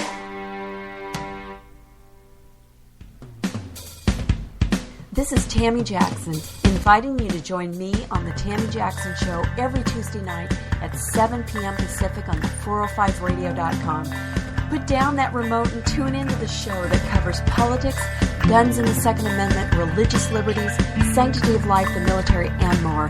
I host newsworthy guests and work hard to be a conservative radio show that's not like all the others. So save Tuesday nights at 7 p.m. Pacific for me, Tammy Jackson, on the 405media.com. Who listens to the Andrea Kaye Show? Let's find out as we eavesdrop on listener Roger Johnson in Encinitas. You know, if our policy is going to be bring any child who comes across the border to coordination, we have to take them in. Okay, so apparently Roger fell asleep in the middle of my brilliant political tirade, and now he plans to sue me because I put him on the air, sleeping. Obviously, he's a liberal. Snoring, not an option while listening to The Andrea Kaye Show, Tuesday mornings at 11 on Financial News and Talk. You know I'm right. Y'all know I'm right. Hello, I'm Matt, a student at Hillsdale College. Here is Hillsdale President Larry Arnn on the continuing relevance of the Constitution. Many argue today that the Constitution is outdated because it addresses problems peculiar to the 18th century. Some parts of the Constitution do read rather quaintly. Consider the injunction against titles of nobility in Article 1, Section 9 of the Constitution. But is that so outdated? The purpose of the injunction is to prevent the government granting special privileges to some for partisan reasons. This strikes at the heart of the rule of law. The crony capitalism so common today is a place where the government bestows favors and tax dollars on some businesses to give them a leg up over others. This is exactly the kind of thing the Constitution was meant to prohibit. The Constitution is not so outdated after all. This Constitution Minute was brought to you by Hillsdale College. To join the national conversation on the Constitution, go to constitutionminute.com. And we're back, Sackhead's Radio Show. I am Sackhead Clint, and on the line, finally made it through his journey, Sackhead Sean. Sean, are you there? I am here. Thank you so much for actually answering the call this time. Hey, yeah, not a problem. Hey, did Sacco actually leave you the correct map? Well, describe map, because what I got drawn onto a sock was a stick figure with a big nose. I can only assume it's you. And with the words map, and the P was actually backwards, that I assume Sacco wrote it. So to say I got a map, I guess technically, to what, I have no idea. Well, you obviously found it, so that's good, right? Yeah. I'm here and I'm well. And also, just as you guys were going on the air, did you talk about Texas at all? Because I missed a little bit. How could you miss a little bit? We gave you the phone with 10% power. First of all, it was 8. And for whatever reason, it was already streaming Justin Bieber, but the name Sacco was engraved on the back of this phone. So, he left his iTunes open. He did. What a playlist. I didn't know somebody could have so much Taylor Swift in one phone. But just before we went on, we know about the floods and everything going on down in Texas the last week and just the horrendous weather that they've been having. And Dan Butcher, our friend over at Pundit Press, actually sent me a text, said, hey, we're going to the tornado shelter. Talk to you in a minute. You know, you and I both don't deal with tornadoes on a regular basis, but how salty of somebody you get? We don't deal with tornadoes on a regular basis, but look, my ex-wife is kind of well. Or we're not talking about that. You've dealt with storms. I'll give you that. But mother of storms. No, but to just throw out a nonchalant text like that shows who real Texans are. Right. If that was you or me, we'd be huddled in the middle of the driveway crying and sobbing. And he's like, oh, yeah, by the way, I'm just going to run to the basement. I'll be back in like 2 minutes. Right. And he was back right away. So he was in there for like 30 seconds. Yeah, seriously, long enough to shotgun a beer, I think. Perfect. So how have you been? So I'm doing well, sir. Thank you so much for taking my call this evening. Well, of course. I love being a guest on this we? show. It's one of my favorite shows to be a guest on. And you guys do a hell of a job. The guy that's normally there with you guys been off the last couple of weeks, though. He really carries things. Yeah, he does. Mostly wires and like lunch bags and bottles of beer. Well, lots of bottles of beer, and usually he carries those outside the bottle and internally. So, right. And he even takes the pressure of processing them out. I mean, he's really a helper, that guy. Just don't leave any cookies on his desk. So, because they won't be there at all. At all. What do you got for me tonight? Because today on my show, I did all the topics I did. That's perfect. So on your show, you did all the topics you did. No, exactly. But I did social media. I did no prep. I read the articles and the stories and then responded. So I love going into things blind on Wednesday, I guess. So what do we got for this half hour, Clint? Look, well, you're kind of throwing a monkey wrench in things because we honestly didn't even think you'd find the map until 9:55. We didn't think you'd find your way to the payphone there. So we actually prepped this show not thinking that you were going to be involved at all. Oh man, can you adjust it a little bit for me? Okay. So, all right, thanks. So let's talk a little bit about Baltimore. Yes. So what do you think? Well, I think. No, okay. So I'm just kidding. So two things on Baltimore. So you're not coming into this blind. First of all, initial estimates are going to cost the city at least $20 million, and all the estimates are not in yet. Baltimore says, we can pay that out of our rainy day fund.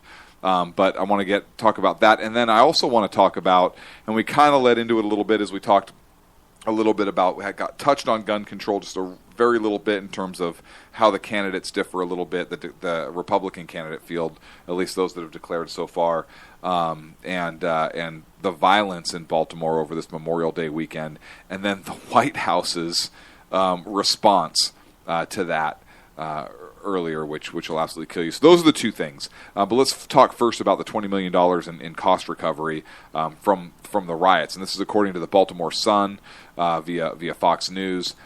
They're saying that this $20 million figure includes police and firefighter overtime, damage to, we're talking just city-owned property, and other jurisdictions that helped out with law enforcement duties. That doesn't sound like that's not counting private businesses that have been destroyed, have to be rebuilt or anything like that. No, not at all. And you know, it's funny how they throw. Listen, this is a spin to throw that number out there before the totality is summed up, and we actually know what the true figure is. I'm guessing closer to $100 million with all the property damage, and there's a lot of other things that they're leaving out as well. And how much has happened since then as a result of the violence. I mean, look at this past weekend was the most violent weekend Baltimore's West Side has seen since 1999, when Baltimore was quite literally on fire. And a lot of this has to do, in my opinion, with the law enforcement is just so demoralized in that city. They're not they just don't want to deal with it. And I hate to say that, but you're always, I think they're only responding to calls that they have to. That's an impact as well that's not monetary, because, those poor folks who are in uniforms there, what's their motivation to go to and try to stop crime? Because right now the world's biggest magnifying glass is on them, and they know that if they make one mistake, they're done. So they're going to do the bare minimum, what they have to do to protect themselves, never mind the amount of ambushes on all the other stuff. So that's a number that doesn't even get touched in all of this. The monetary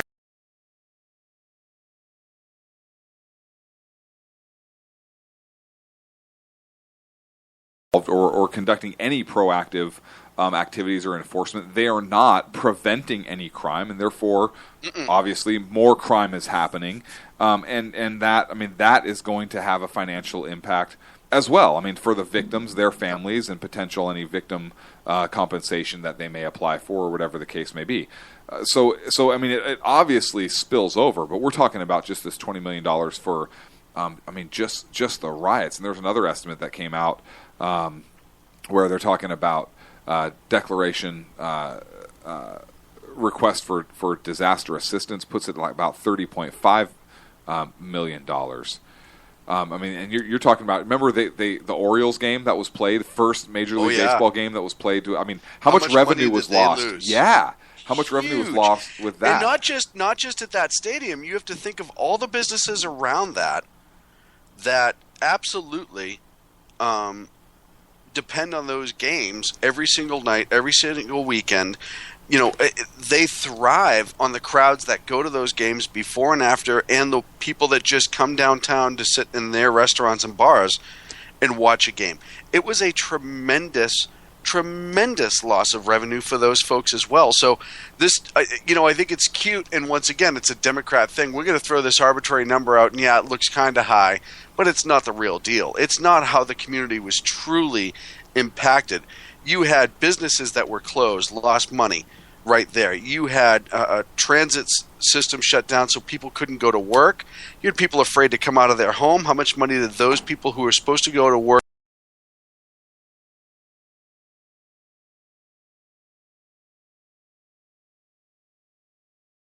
buy? But here's the thing, Sean. The people that stayed home, how much money did they save?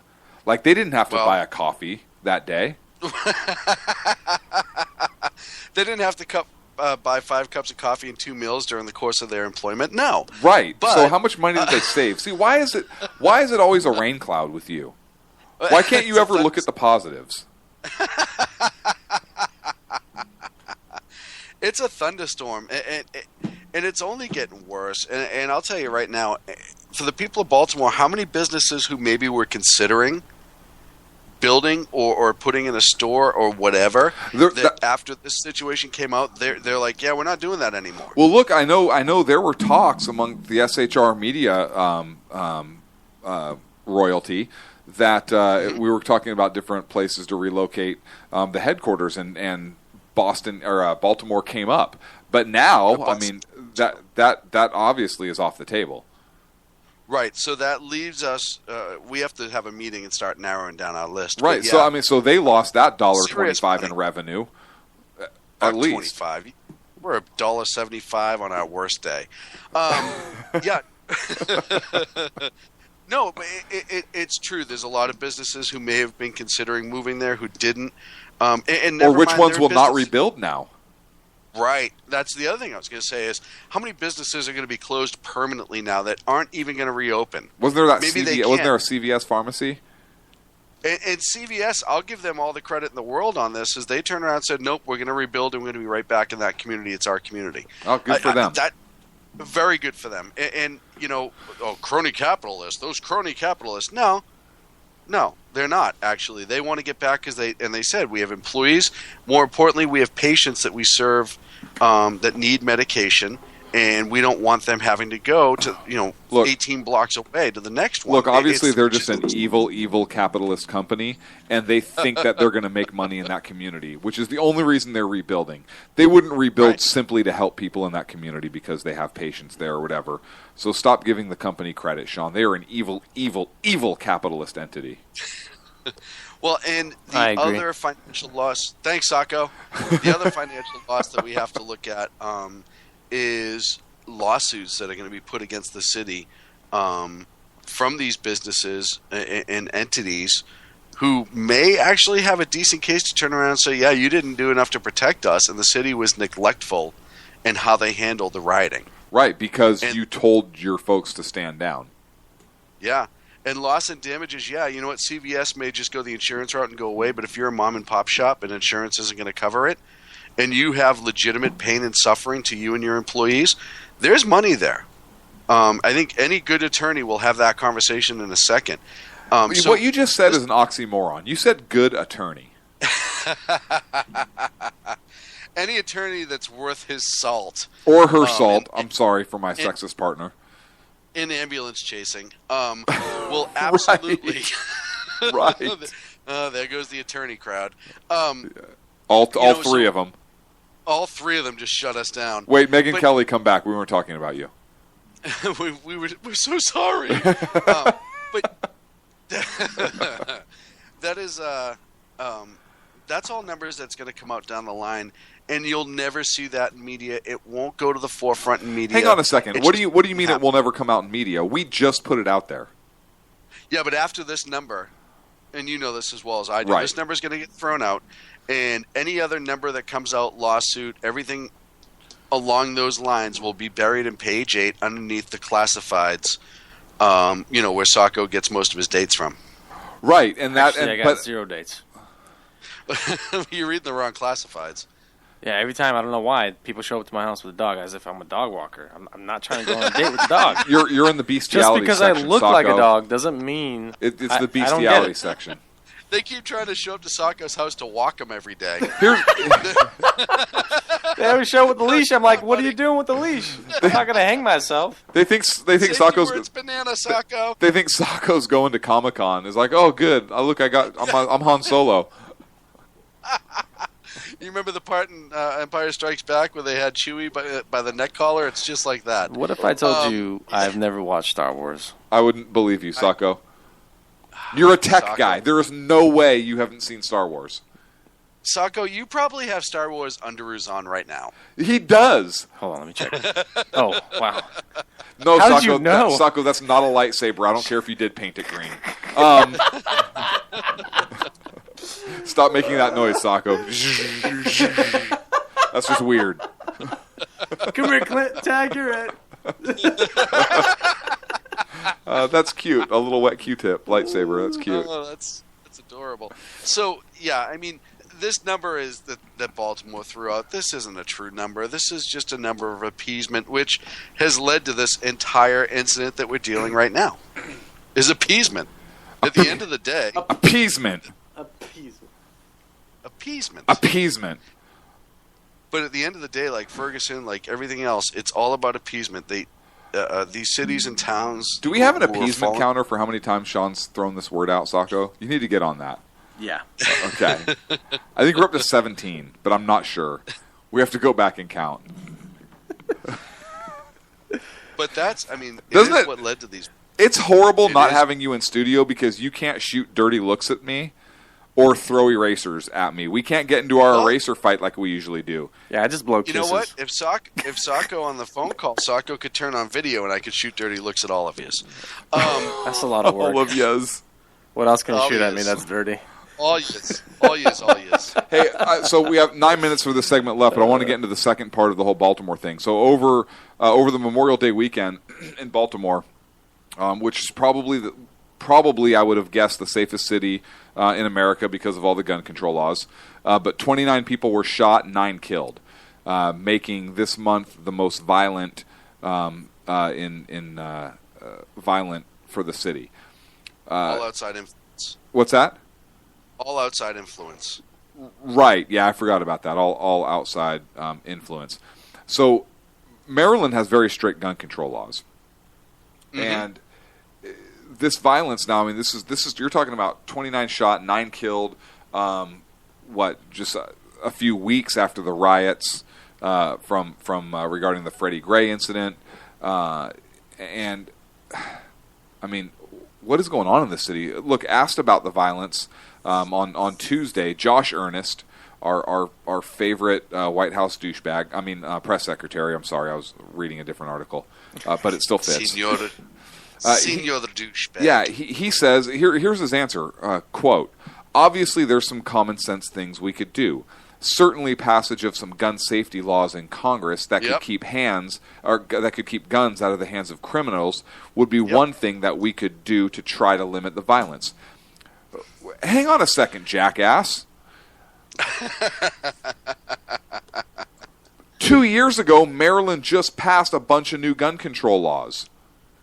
Yeah, this place should be safe as hell. And they already have some of the strictest gun control laws in the nation. Mm-hmm. And they use the Newtown, Connecticut massacre as kind of a springboard for these gun registrations. And some of these new bills were saying that anybody who buys a handgun has to submit to fingerprints to state law enforcement. It banned 45 new types of weapons and called them assault weapons, and we've talked about that, right? Like if I throw a spoon at somebody, that's an assault spoon. Anything can be an assault, whatever. I'm wearing assault socks. Right. They limited the magazine capacity to 10 rounds. It addressed firearm accessibility for the mentally ill, which, hey, you know what? That's a reasonable discussion to have. The one conversation I'll have. Right. They required potential handgun buyers to submit to fingerprints. Only 5 other states have that requirement: Connecticut, Hawaii, New Jersey, New York, and, of course, Massachusetts. Sorry, Sean. Mm-hmm. But Josh Earnest is talking about these gun control laws. Look, criminals, by definition, get guns. Yes. They're already not supposed to have guns. That's like saying, listen, if we made a law against murdering people, people wouldn't get murdered.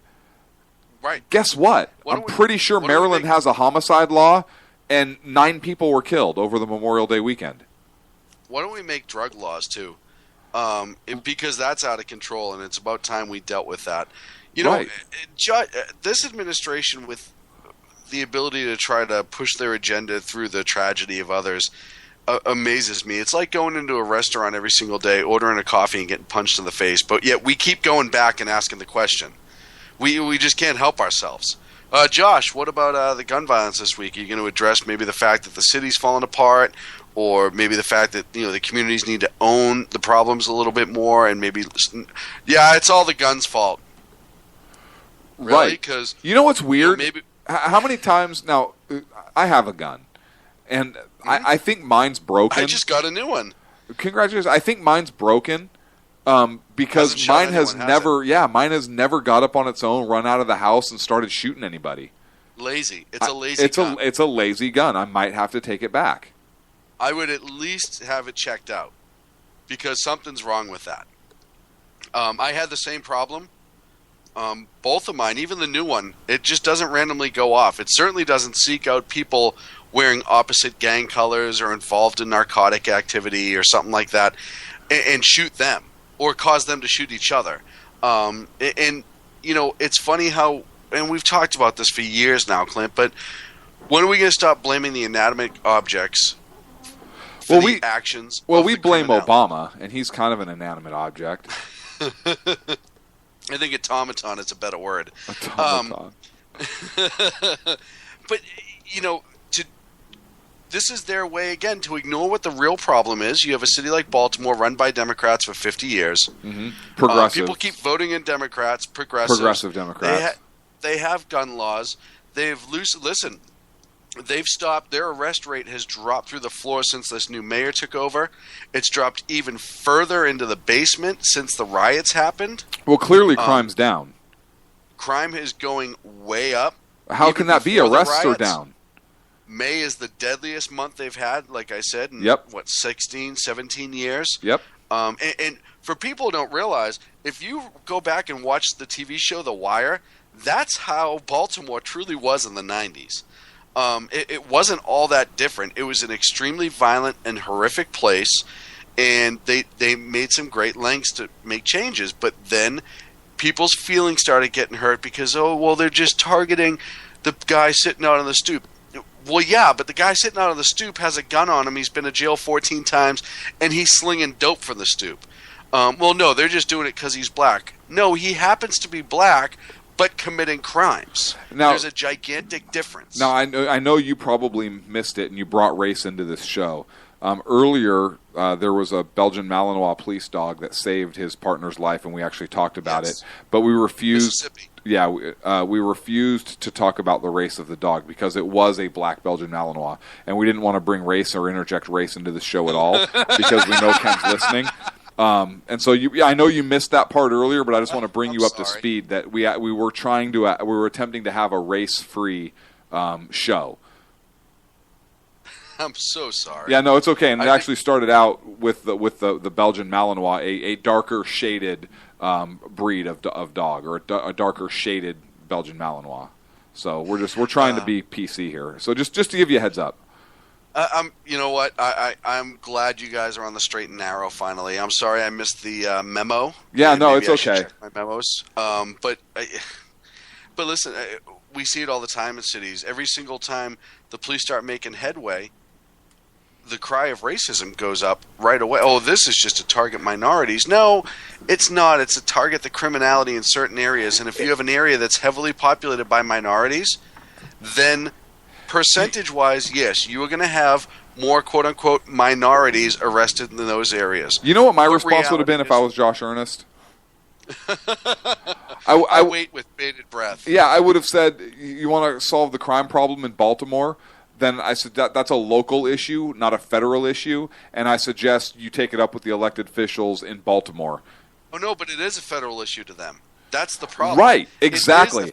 I'm saying that would have been my response. Well, that would have been an appropriate response. Absolutely would have been. I agree 100%. Right. But they want it to be a federal issue. Of course they want do. to be on the forefront of this. They want to be the solution to the problem. Because even if it's not a real solution, it's a phony solution like we see time and again. No, it's a bigger power grab by the federal government because as they have solutions to local issues, they can interject themselves into those local issues and have the big bad federal government come in and save the day. We're up against a break. When we come back, there are some U.S. military pilots that have come out and talking about that their ability to carry out these strikes against ISIS are being severely hampered by politics and decision-making at the top level. So I want to talk about that, get Sean's reaction when we come back on the SHR Media Network, Sackheads Radio Show. In a world controlled by corrupt politicians, You got a business. You didn't build that. a team of ordinary men emerge from the ashes to give voice to the voiceless and hope to the hopeless. Sackhead Sean. Dude, I'm not saying calf for the stupid promo. Sackhead Clint. All good friends of ours usually show up drunk. Also starring Socko as the producer. I'm a little bit drunk, 'cause I'm drinking. They are the Sackheads Radio Show. Every Wednesday at 8 p.m. Pacific on SHRmedia.com.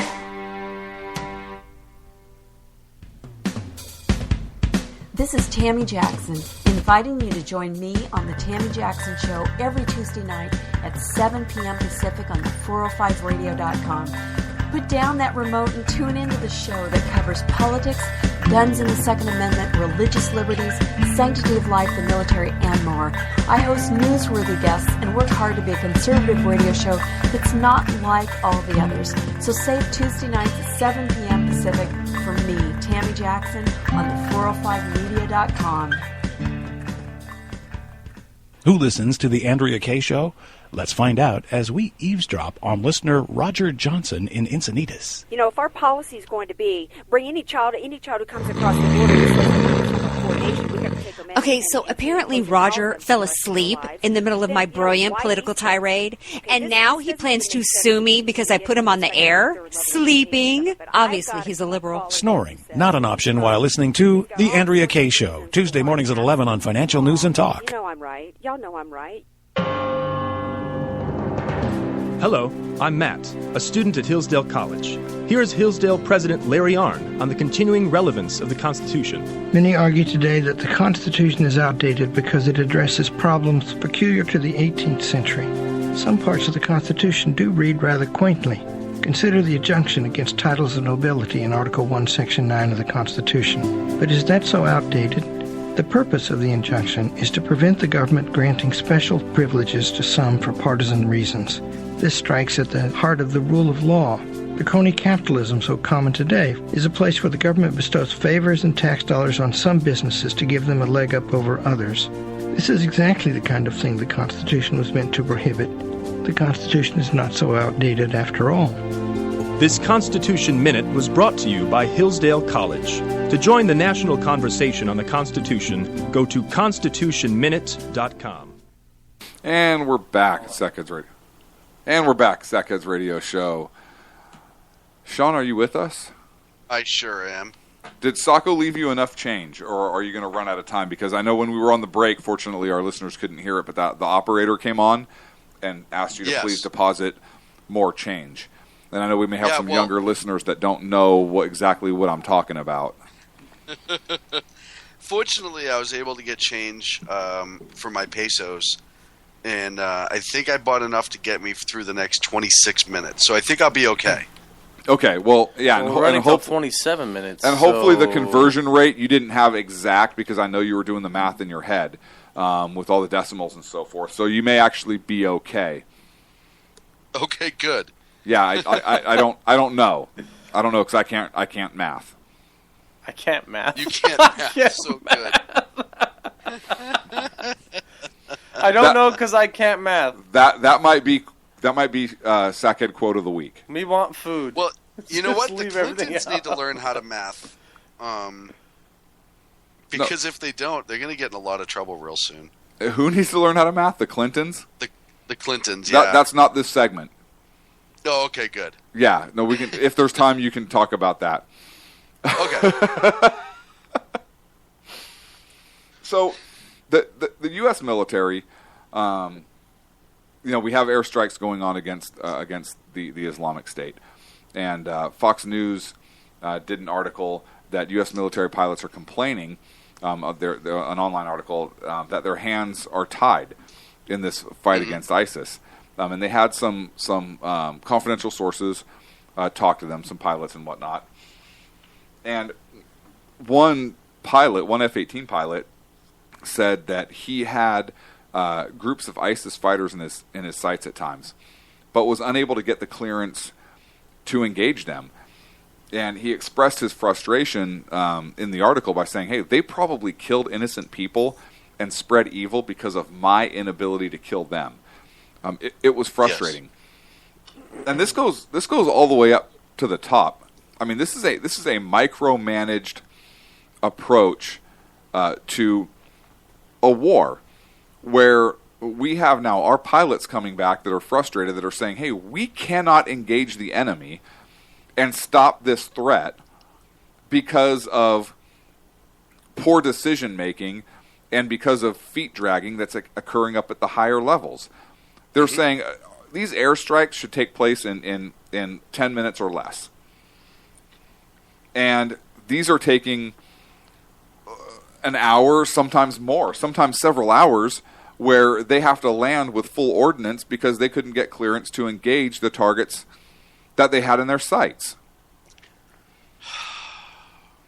In the Gulf War, we averaged 1,125 airstrike sorties per day. In the Kosovo campaign, we averaged 135 strikes per day. The shock and awe campaign over Iraq averaged about 800 per day. In this fight against ISIS, we are currently averaging 14 strikes per day. Wow. And those figures come from retired Lieutenant General David Deptula, who was former director of the Combined Air Operations Center in Afghanistan back in 2001. So it's not like this guy doesn't really know his figures.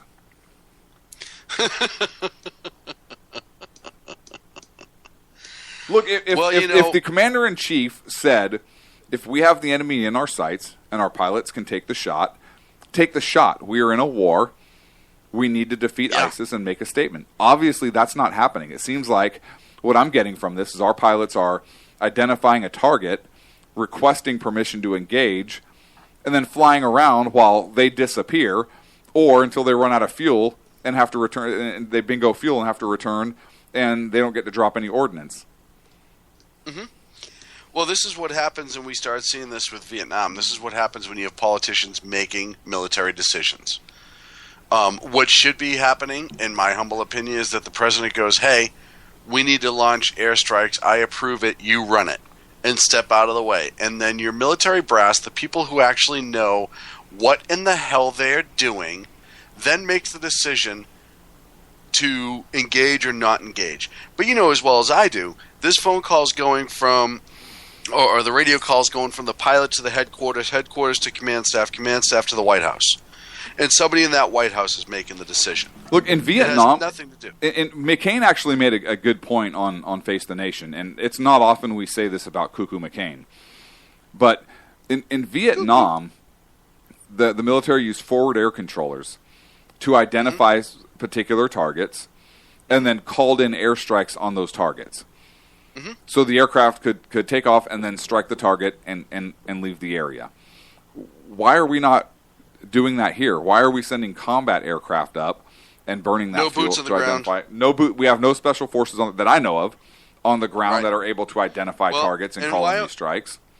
And if we're not going to put boots on the ground ourselves, if we're not going to get the Air Force forward air operators to do this, then why aren't we enlisting the Kurds to help us with it then?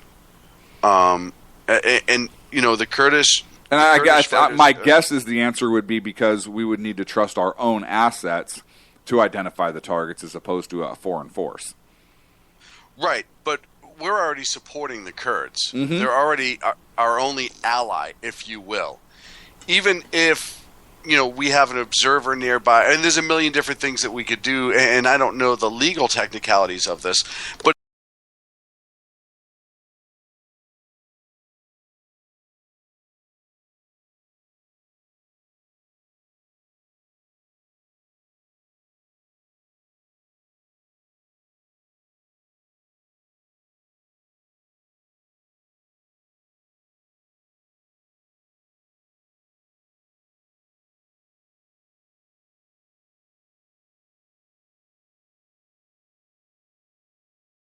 and then if you're the president and you're trying to spin it, you can say that you kicked ISIS. You're like, oh, we put the boots to them. Literally. Right? And if you have gun camera footage of like one boot striking a butt, you could say we literally kicked their ass. Right. And your Absolutely. statement would be true. Right. As opposed to what we get out of the White House on a regular basis now, which is just complete lies and conjecture. Oh, douchebaggery. Jackassery. I call it Seanery. That's not a bad one, Sometimes Sacco. Clinnery. It's actually... But yeah, I mean, listen, we need to be doing more. There's no reason in the world... We worry about money so much in this country that we're going to put up fighter jets. And I'm sure they're A-10s and maybe some 15s and 16s, but A-10s are usually the ground attack. 18s. 18s. Yeah, we're sending some 18s. And the reason I say that is one of Fox News' sources they used was an F-18 pilot.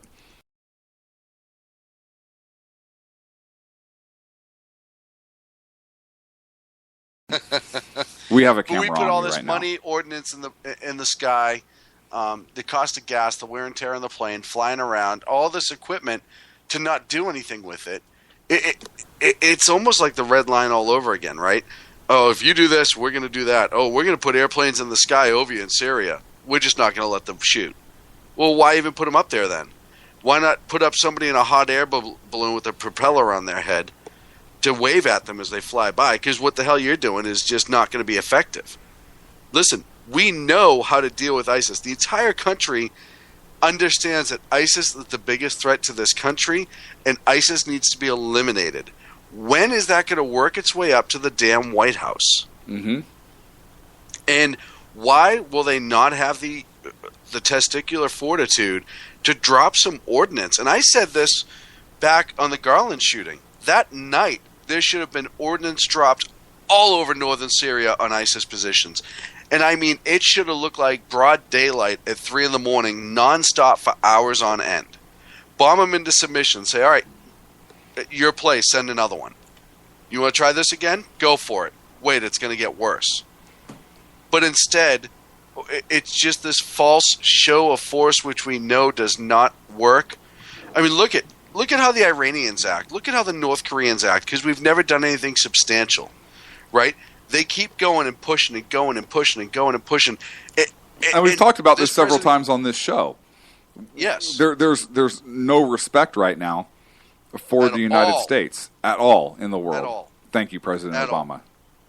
And we've just been just tarnished. The view of the United States around the world is completely tarnished because of this administration. And this is another example. Look at, you go back to the red wine. I wish you go back to the red line with Syria a couple years ago, and we said on the show whether you agree or disagree as to whether or not ordnance should be dropped. When the president goes in front of the world and says, if chemical weapons are used, that's a red line, and there will be consequences. And then there are no consequences. That is a huge flag. We should be like Ralphie from A Christmas Story. You'll shoot your eye out. Do you remember when he took so much guff from the bully and finally he just jumped on the bully and rack-a-frack-a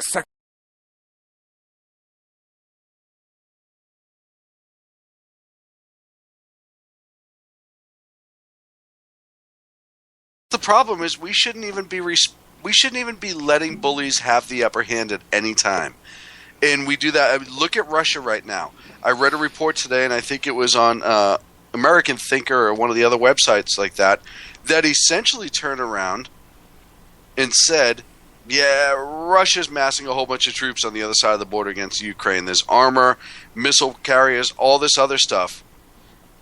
What are we doing? Nothing, because armor is defensive in nature. We've talked about this, Sean. You know when I'm talking about military, what armor is. Smart ass. Look, there's another... Go ahead. No, go on. No, I was going to say, there's another issue I want to get to, and I think it's interesting because I think a valid argument could be made on both sides of this issue. There's a lot of... There was the big... outlaw motorcycle club, outlaw motorcycle gang violence that erupted in Waco, Texas. Yep. And a big shootout occurred, and tensions are high in the OMG, in the outlaw motorcycle gang community right now. And the Mongols have not been able to wear their patches, because as part of a U.S. prosecution effort, they identified it as part of a criminal enterprise, and the Department of Justice asked a federal judge to make it illegal for Mongol members to wear the patch, display the name, any of that, and essentially allowed law enforcement the authority to take Mongols' insignias, paraphernalia, and whatnot, literally from any of the members of the groups that are seen wearing it. And the theory behind this is that, hey, this is how they associate it. It is an ideal. It is a almost like how they identify themselves. It's like taking the star off the helmet. One of the law enforcement sources from Los Angeles said, and their argument is that the logo itself furthers a criminal enterprise because that's how they identify themselves. Other members, they can wear it as a form of intimidation. And all these things. Those patches are very, very important to those groups. People have literally died for those patches. There's a huge symbolic value to them in that particular community. Mm-hmm. And the Mongols registered their trademark with U.S. Patent and Trademark Office back in 2005.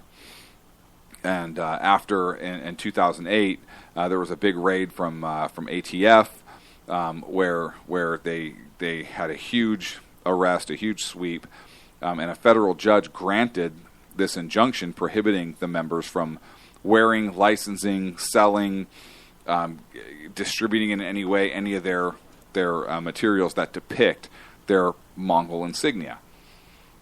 Well, now the Mongols are basically coming out, and they're saying, hey, this violates our First Amendment, because by having an injunction against this, even our members who, for the sake of argument, were not engaged in any criminal behavior, basically this is our way to identify, and it's basically unconstitutional because it's on par with the way any other group identifies, whether it's a Masonic Compass, the Jewish Star, Christian Cross, any of these other things. And so they're mounting a First Amendment saying, hey, this is kind of how we associate, this is our identification and how we identify with each other in our community, and the federal government cannot violate our First Amendment and association based upon that. And I can see both sides of this argument. You know, on one hand, you have a symbol that traditionally, according to law enforcement, has been used by a criminal enterprise, by an outlaw motorcycle gang, as a way to identify, intimidate, and so forth. And so even though they are organized and expressing themselves in a group, the group itself is a criminal enterprise. Therefore, because that symbol can incite violence and whatnot, it should not be allowed to be worn. The other side of that is they do have a First Amendment right to associate, and not all of the members of any particular club have been charged. It's not like 100% of the members have been charged, so why strip their First Amendment right of association away? You know, perhaps as a condition of probation or parole or whatever, a judge may grant that as a condition of their conditional release, but just doing a blanket strip of an entire organization is unconstitutional. I can see that argument as well. What are your thoughts? Well, I do see both sides of the argument. Here's why I don't think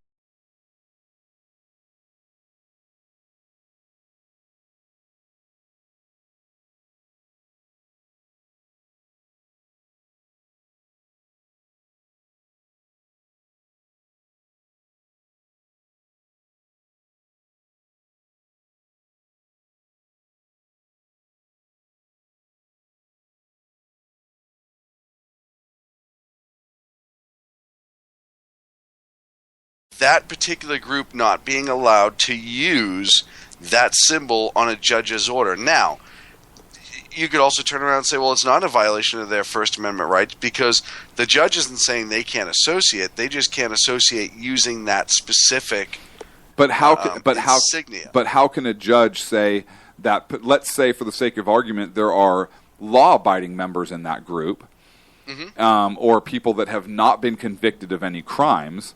Therefore, there's no legal process to take away any rights that they have. How can you just blanketly strip any symbol, whether it's a swastika or the if that emblem's owned by that corporation or that group, and that group has been indicted for the activity, then that, as far as I'm concerned, that goes down to the patches as well and everyone who's involved. And if you're in it, then, you know, that group in general being under indictment, I think the argument could be made that the patches, because it's under that organization. So you would have to go for that organization under the RICO, the Racketeering, Influenced, and Corrupt Organizations Act. Absolutely. In which case you could seize their assets, including the logos. Yes. And I don't know if that happened in this case, right? I think that it was part of a plea deal where the president basically signed on to that. Well, then, but that's different then, isn't it? Because now you have a representative organization who willingly gave over the emblem or their insignia willingly to save his own skin, but he still did it willingly. I think it could be argued then that he gave that patch away, so therefore it's not a violation. He did it willingly. Right. He signed the paperwork. He was the representative of that organization. No more than if the NFL got hemmed up in RICO and they pulled all that and Roger Goodell went and saved his skin and said, all right, I'll give up all the NFL logos, let me sign, and now nobody else can use them. Okay, well, that's their entity. They have the right to do that. he, as the representative, has the right to trade that emblem for whatever he traded it for, his freedom, a lesser sentence, whatever. Yeah, and I agree with that, but I think it's an interesting argument that they're making in this case. And like I said, I can actually see that legal argument. I'm kind of curious to see how this is gonna play out in court. Specifically, if other outlaw motorcycle gangs are going to be targeted as well. For example, the Banditos, which were involved in the Waco incident. The Hells Angels are probably the most famous. I would argue. Oh yeah, the Warlocks, and there's a whole bunch, the Norsemen and all that.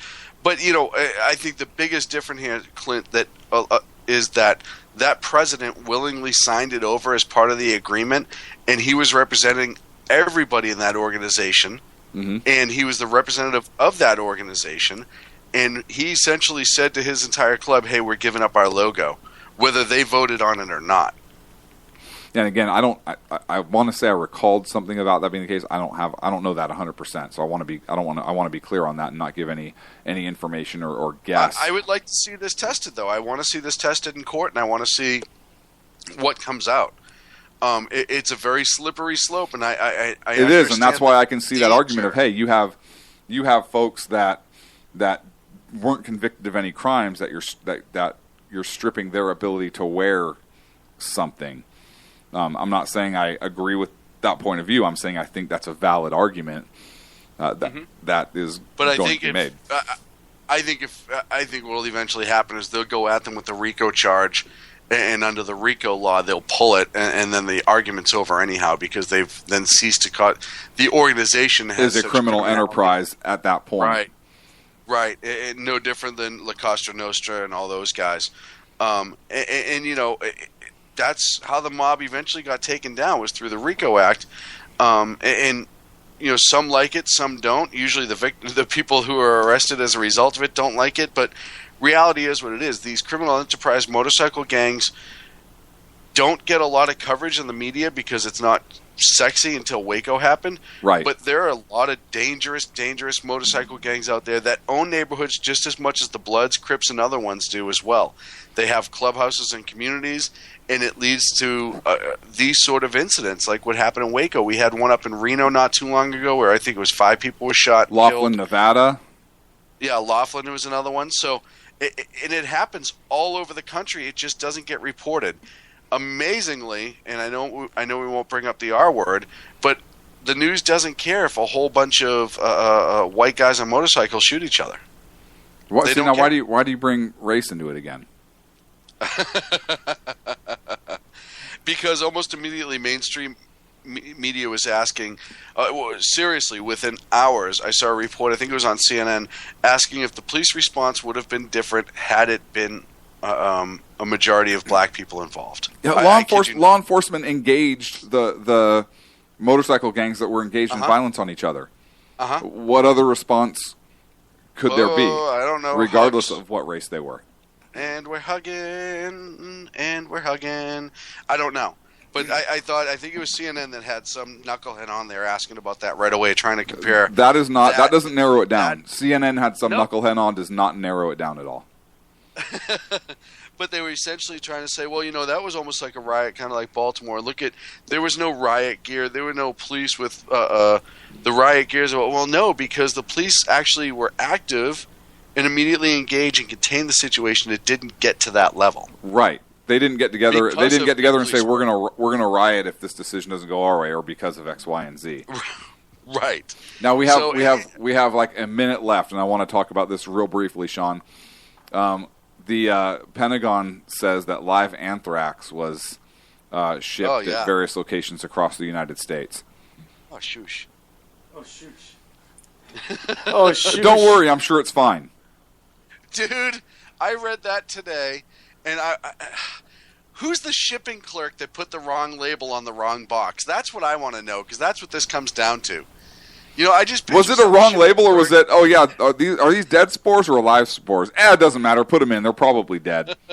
They'll be dead by the time they get to wherever they're going. I going. just picture some Army lab, and there's some lieutenant's like, hey, Private, get the blue box and ship that to the bases. That's the dead one. Don't touch the red one. It was a private lab. It was a private lab, and if they go across, it's like, well, if anyone finds out I'm colorblind, I'm out of the Army. And so if it went to 8 companies around 9 states, like, why don't they get them back? Hey, that box we shipped you, yeah, don't forward that on or open it. Yeah. Hey, real quick, funny story about that box. Put it in a room and don't let anyone go near it, and we'll come for it. If we happen to be in biohazard shoots, don't be alarmed. It's not a big deal. Right. Why do I get flashbacks to Beverly Hills Cop 2 where Eddie Murphy walks in with the paper bag? This sound-seeking projectiles? Yeah. Well, I got twin daughters, Monique and Unique. I mean, Monique and Unique. I love it. How do you do this? All right, Sean. Hey, my friend, it's been a pleasure. We have to wrap up. We have to end right at 10 o'clock tonight.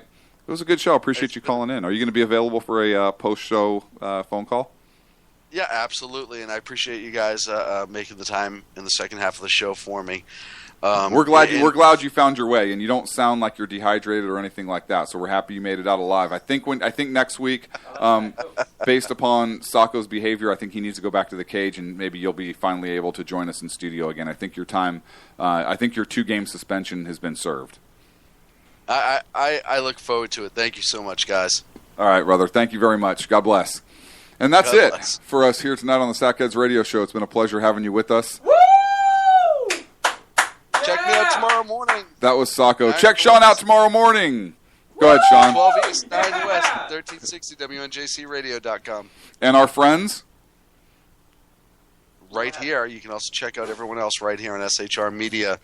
Coming right up after the show is the best of SHR Media. Best shows of the day will play overnight. So don't go anywhere. Stay around here. And our fresh broadcaster picks up at 5:45 a.m. Eastern Time with the Unpleasant Blind Guy here on the SHR Media Network. And what's a weird name? Because he's actually very pleasant. He's an awesome guy. Love Agador. All right, Sacco, play us out, sir. Thank you, my friend. Good work tonight. Talk show in America, Sackheads Radio. And listen, there are no people better on the air to give you the best in conservative talk than Sackhead Sean and Sackhead Clint. And we're working on the immigration papers for a certain other guy who happens to work here too. For those who are tuning in around the world to the best in late night conservative talk, Sackheads Radio. News. Radio. News. Radio.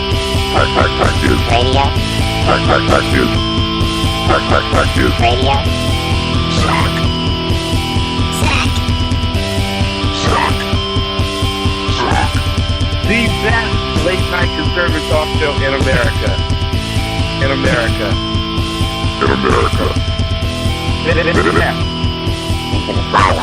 And in this web was a large, I'm pretty sure it was the biggest spider I've ever seen.